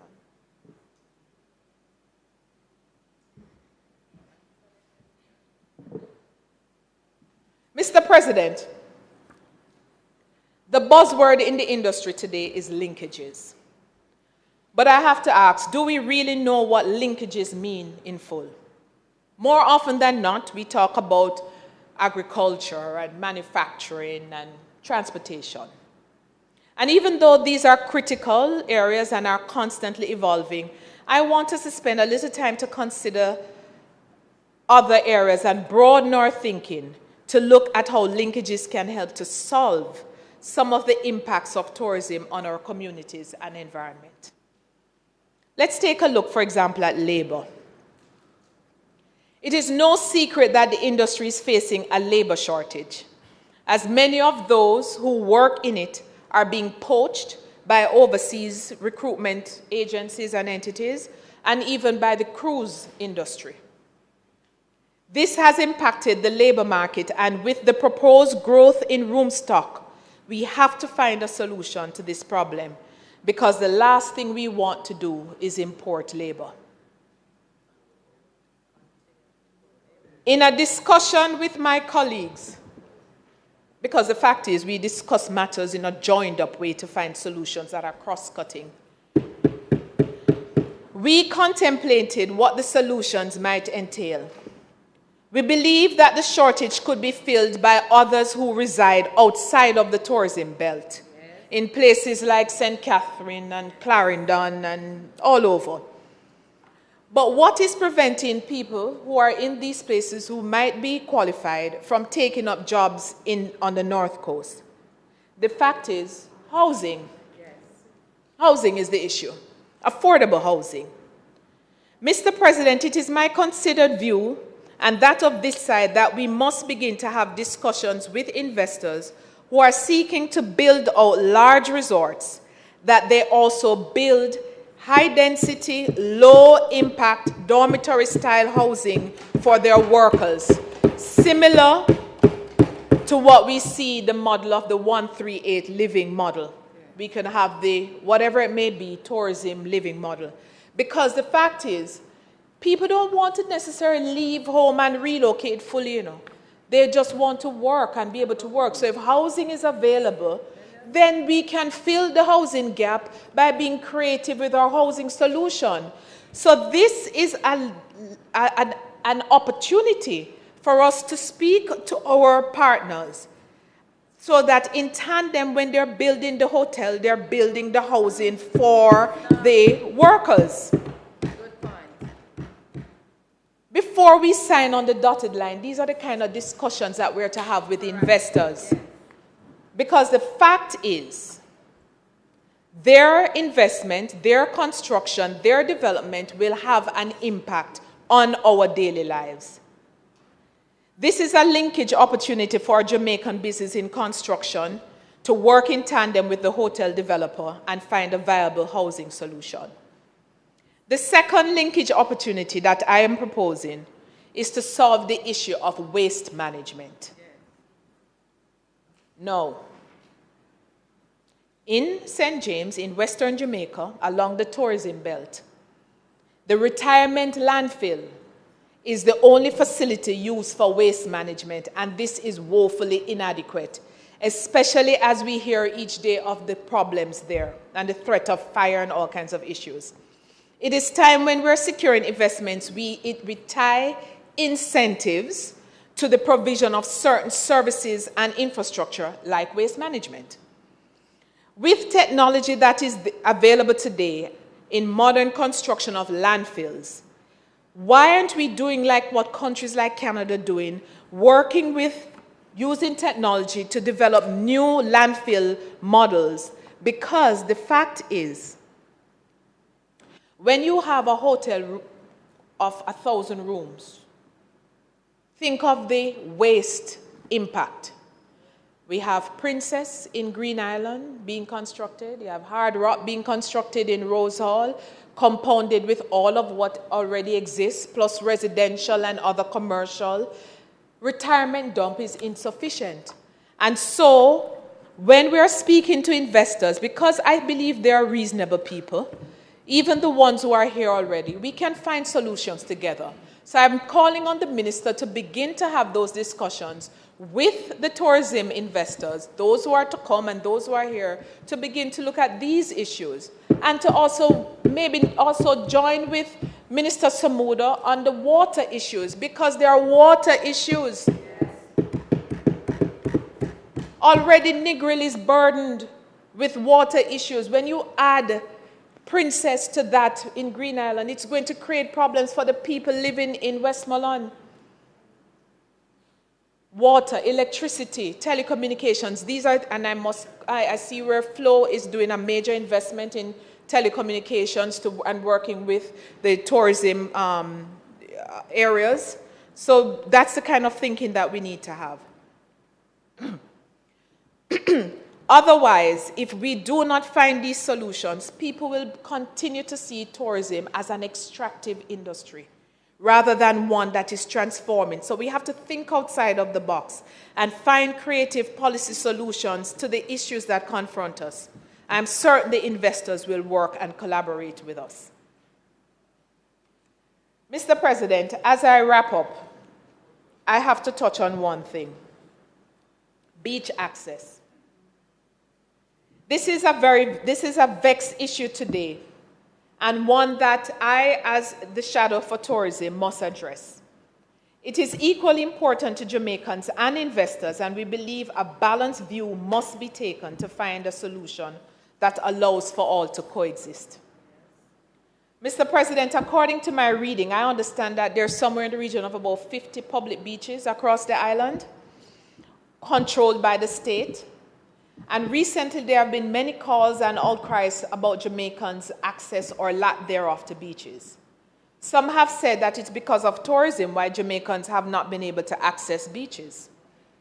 During the administration of the last PNP government, under the tourism leadership of Dr. Wickham McNeil, an ambitious project was designed by the TEF to upgrade public beaches so that Jamaicans could have access to beaches no different than tourists at a resort. At least one public beach was to be developed per parish and maintained at a standard befitting the people. Funds and technical expertise were identified. The plan was in place.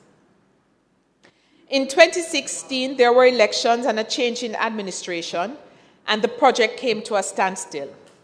As of today, according to the TEF, only one beach has been upgraded, Harmony Park, formerly Dump Up in the Montego Bay. I have been advised by the executive director that there are 3 set to be developed in 2024 and another 9 by 2029. And I noticed in the list in an article that was in the papers recently that I did not see the iconic Hellshire Beach. We have seen over the years the constant degradation of that beach, and it seems all heads are buried in the sand on this one. So I decided to check with some experts in beach restoration to get an understanding, because I almost feel like Hellshire can't be restored. That's the impression I get. But I'm assured that it can in fact be restored, and that in their estimation, and this is not after doing any studies, but in just general estimation, that it could cost in the region of about $3 million. So let's say I say US dollars. I say $5 million. With the billions earned by tourism through the TEF, it is time the ministry earmarks funds for Hellshire. Today I call on the government, the Minister of Tourism, to advise the nation of the approved budget, number of beaches, timeline, and opening schedule, plus a maintenance plan. Because we have seen that we apparently don't know how to maintain. We didn't maintain Old Hospital Park. We didn't maintain the one on Harbour, on Howard Boulevard. And we haven't maintained Catherine Hall Sports Complex. It's rotting in front of our eyes. So we have a maintenance problem in this country. So in the plan that the minister, I'm calling for from the ministry, must be a maintenance plan for the beaches. It is time we also consider the reservation of specific areas for public beach access, free from future private development. If we can reserve parcels of land for agricultural or residential development, then we can also reserve land for recreation, and beach access falls into this category. The leader of the opposition has made it very clear that a PNP government has as a priority a country that provides all Jamaicans and for all Jamaicans and not just for some. The access to well-managed and maintained public beaches is one way to guarantee this balanced and equitable Jamaica. This side is committed to ensuring that every Jamaican has access to beaches, and we're going to work to ensure that a parent can go to the beach with his family. However, it is not a license to go there to hustle and harass. We have to work together to protect the state against those who wish to exploit it. We believe in law and order and freedom to experience recreational facilities in our own country.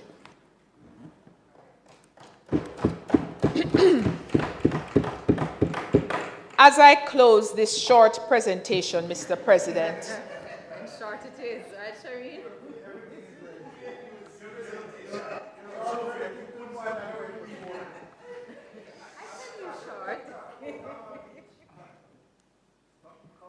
this is not your presentation. Mr. President, and members, and through you to the wider Jamaica, here and abroad.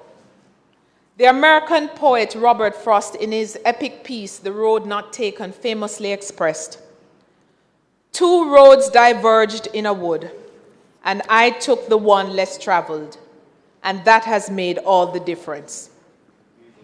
As Shadow Minister for the important sector, the easier opportunity is just to oppose.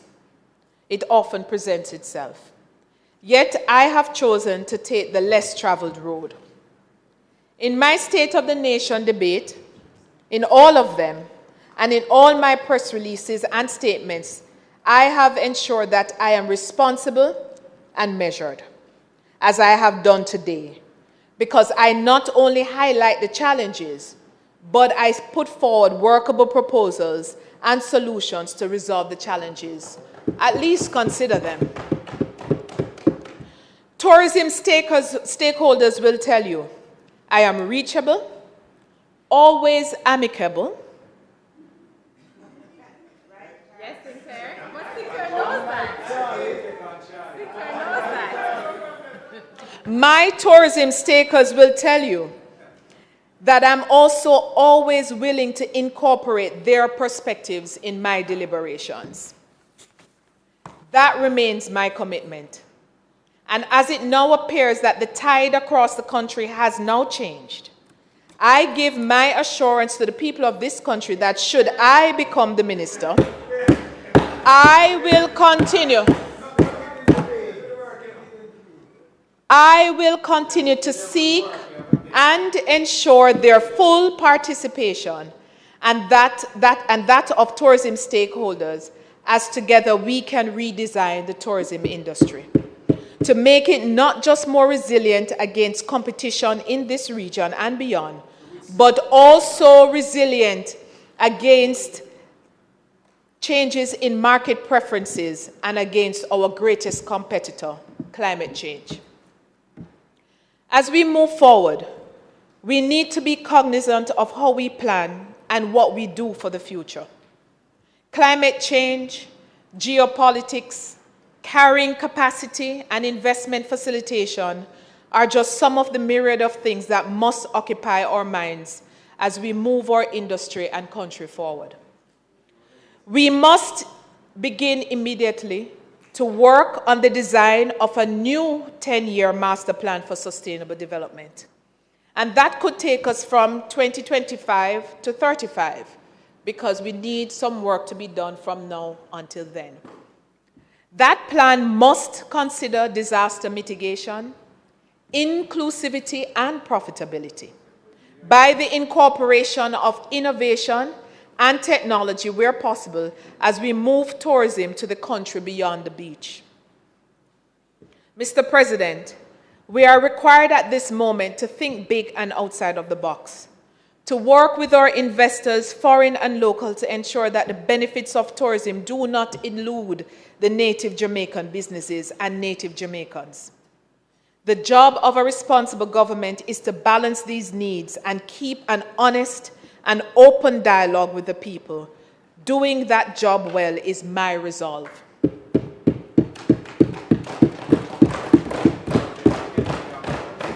Mr. President, the time has come for us to move in a new direction with policies based on planting trees that will provide shade for generations to come, and not based on short-term glory or adulation.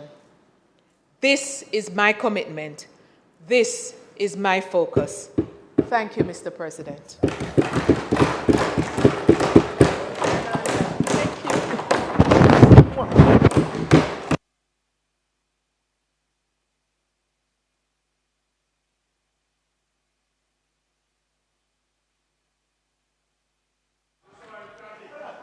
Thank you, Senator Allen. Minister? Not intended to do any further business today. I wish to move the motion for adjournment, but believe there is an important matter to be raised by Senator Gale. I'm prepared to entertain it so long as Senator Gale recognizes that we are on some time constraint.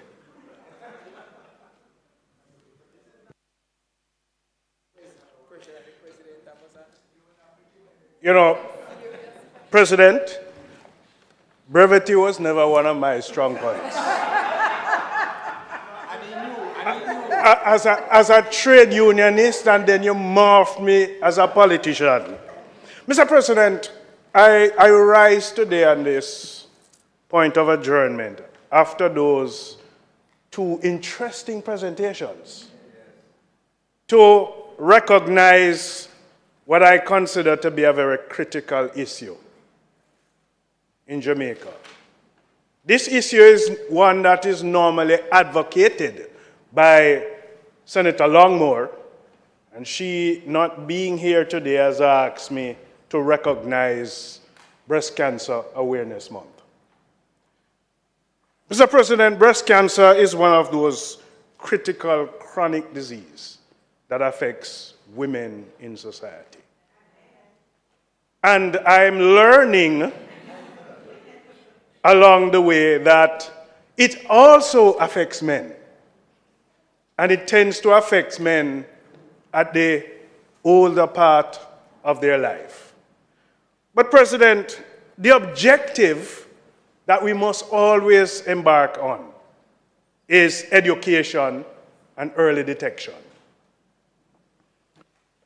And diagnosing cancer at an early stage creates an ease in terms of treatment.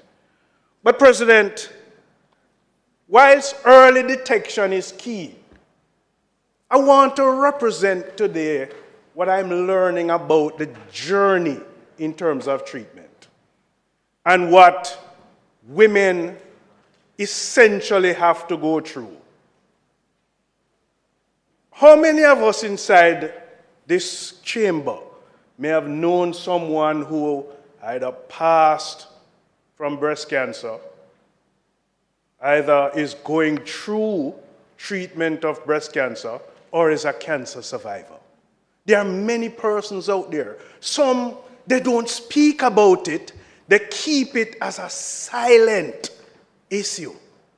President, I have a friend who has gone through that journey of breast cancer. She's a survivor. But in taking it through the stages of the anxiety, just imagine, you're going through your own personal physical examination, and then you feel something, it creates that anxiety. Do I go to the doctor? Do I really want to find out about this? But then when you go to the doctor and you do the mammogram or the test, and the doctor says to you that you have to wait on the result, that period of anxiety that you go through, that period of nervousness. And then now, when you actually go to the doctor, and you want to hear what the doctor is saying, but you really don't want to hear. And when the doctor says to you that there is a confirmation that you now have breast cancer, you get numb. And that is when, colleagues, the life changes for that individual. That is when it not only changes physically, but mentally. And President, in going through the stages, it's not easy, because you now recognize that why my entire life changed. And you're now going through the process now of the myriad of chemotherapy.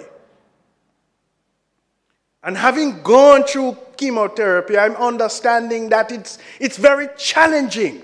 And every time you go to a session, it's a different you coming out.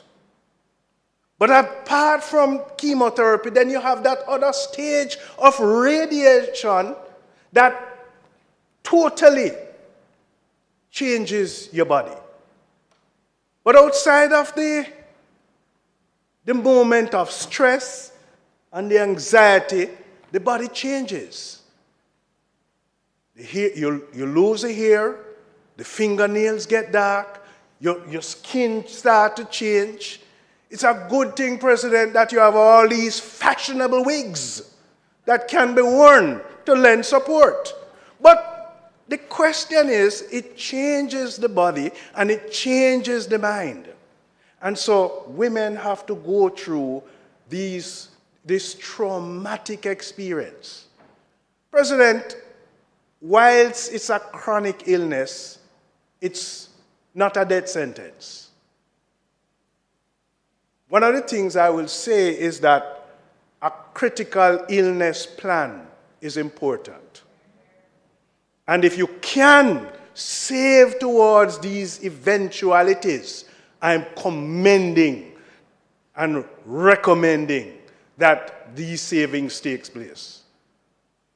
As a trade unionist, I'm also strongly encouraging that when we have health plans must take into consideration provisions towards these critical illnesses.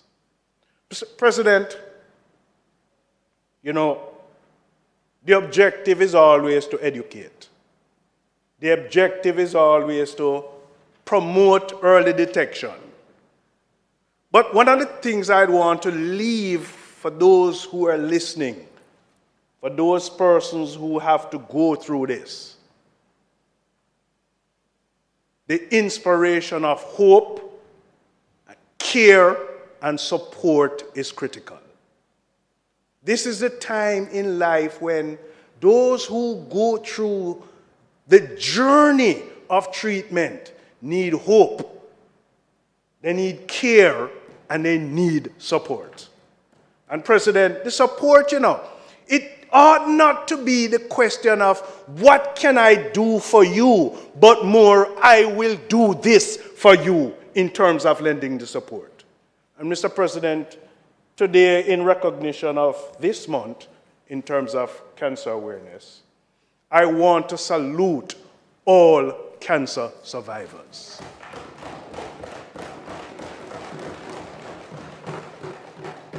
It's a critical journey, and it's a journey that needs to be understood. We need to speak about it, and we need to create the awareness.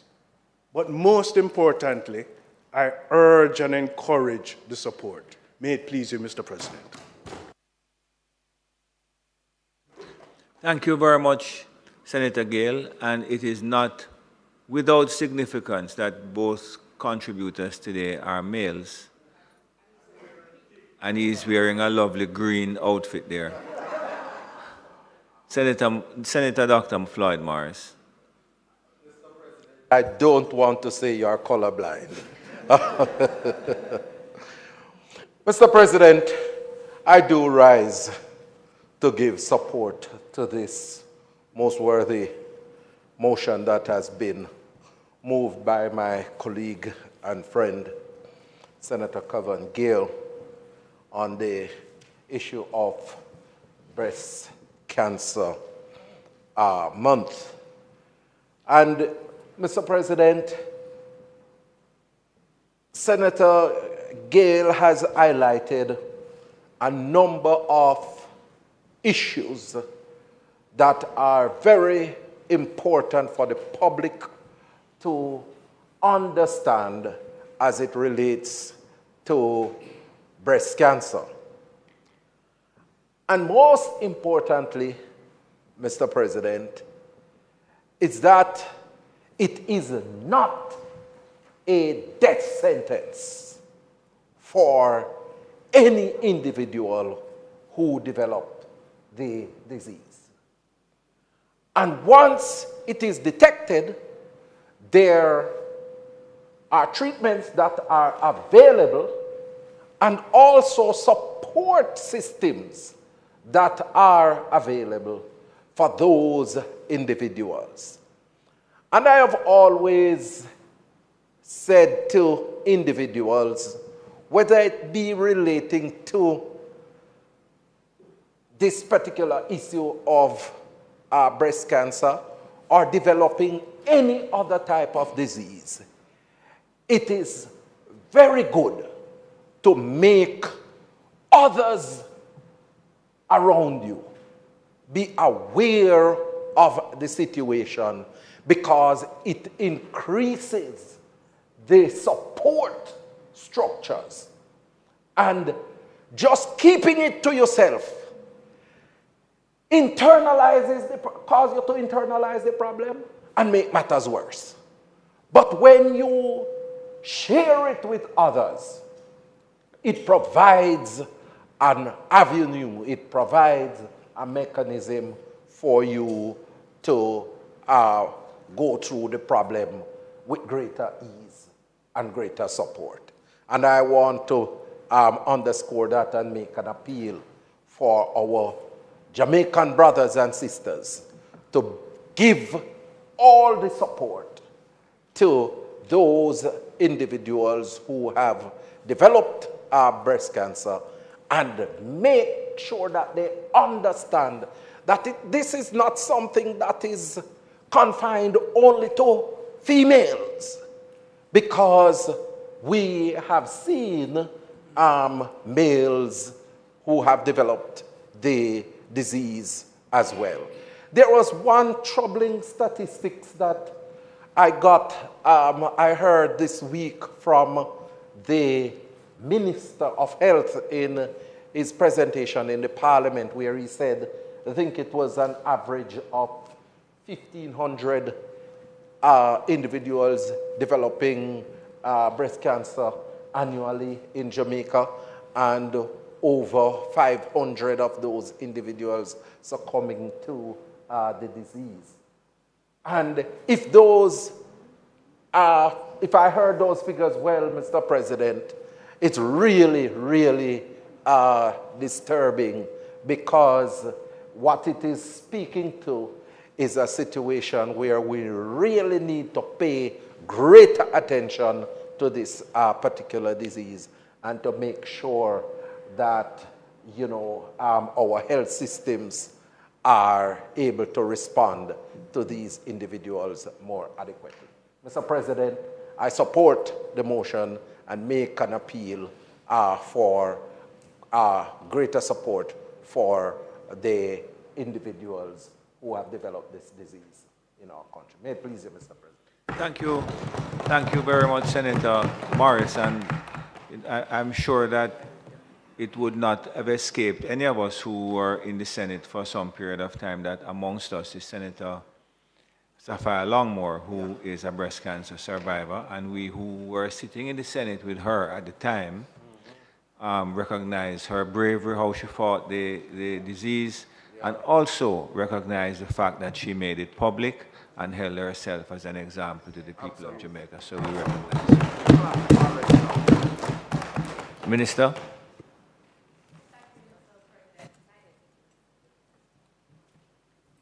Might the Senate be adjourned for a date to be fixed? Thank you very much. The question is that the Senate be adjourned for a date to be fixed. Those in favor? Aye. This Honorable Senate now stands adjourned. I'm sorry. Minister? President, I had not officially asked for the suspension of the State of the Nation debate. Okay, thank you. So the question is that the State of the Nation debate be adjourned for a date to be fixed. Those in favor? That's what I said, you know. The question is that the Senate be suspended and continued on a date to be fixed. Those in favor? And now the question is the Senate be adjourned to a date to be fixed. So Honorable Senate now stands adjourned. Thank you very much all.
It's Friday, October 27. In the headlines, water supply restrictions lifted and more rain expected this weekend.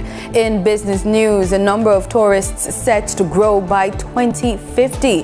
Regionally, Bajans share views on education reform. Internationally, General Assembly held after failed resolutions about war on Gaza. In sports, we have the latest on West Indies women versus Pakistan's 3-match 50-over series. And in entertainment news, Rihanna's anticipated comeback tour. This is the Weekend News on PBC Jamaica. I'm Simone Absalom Gale.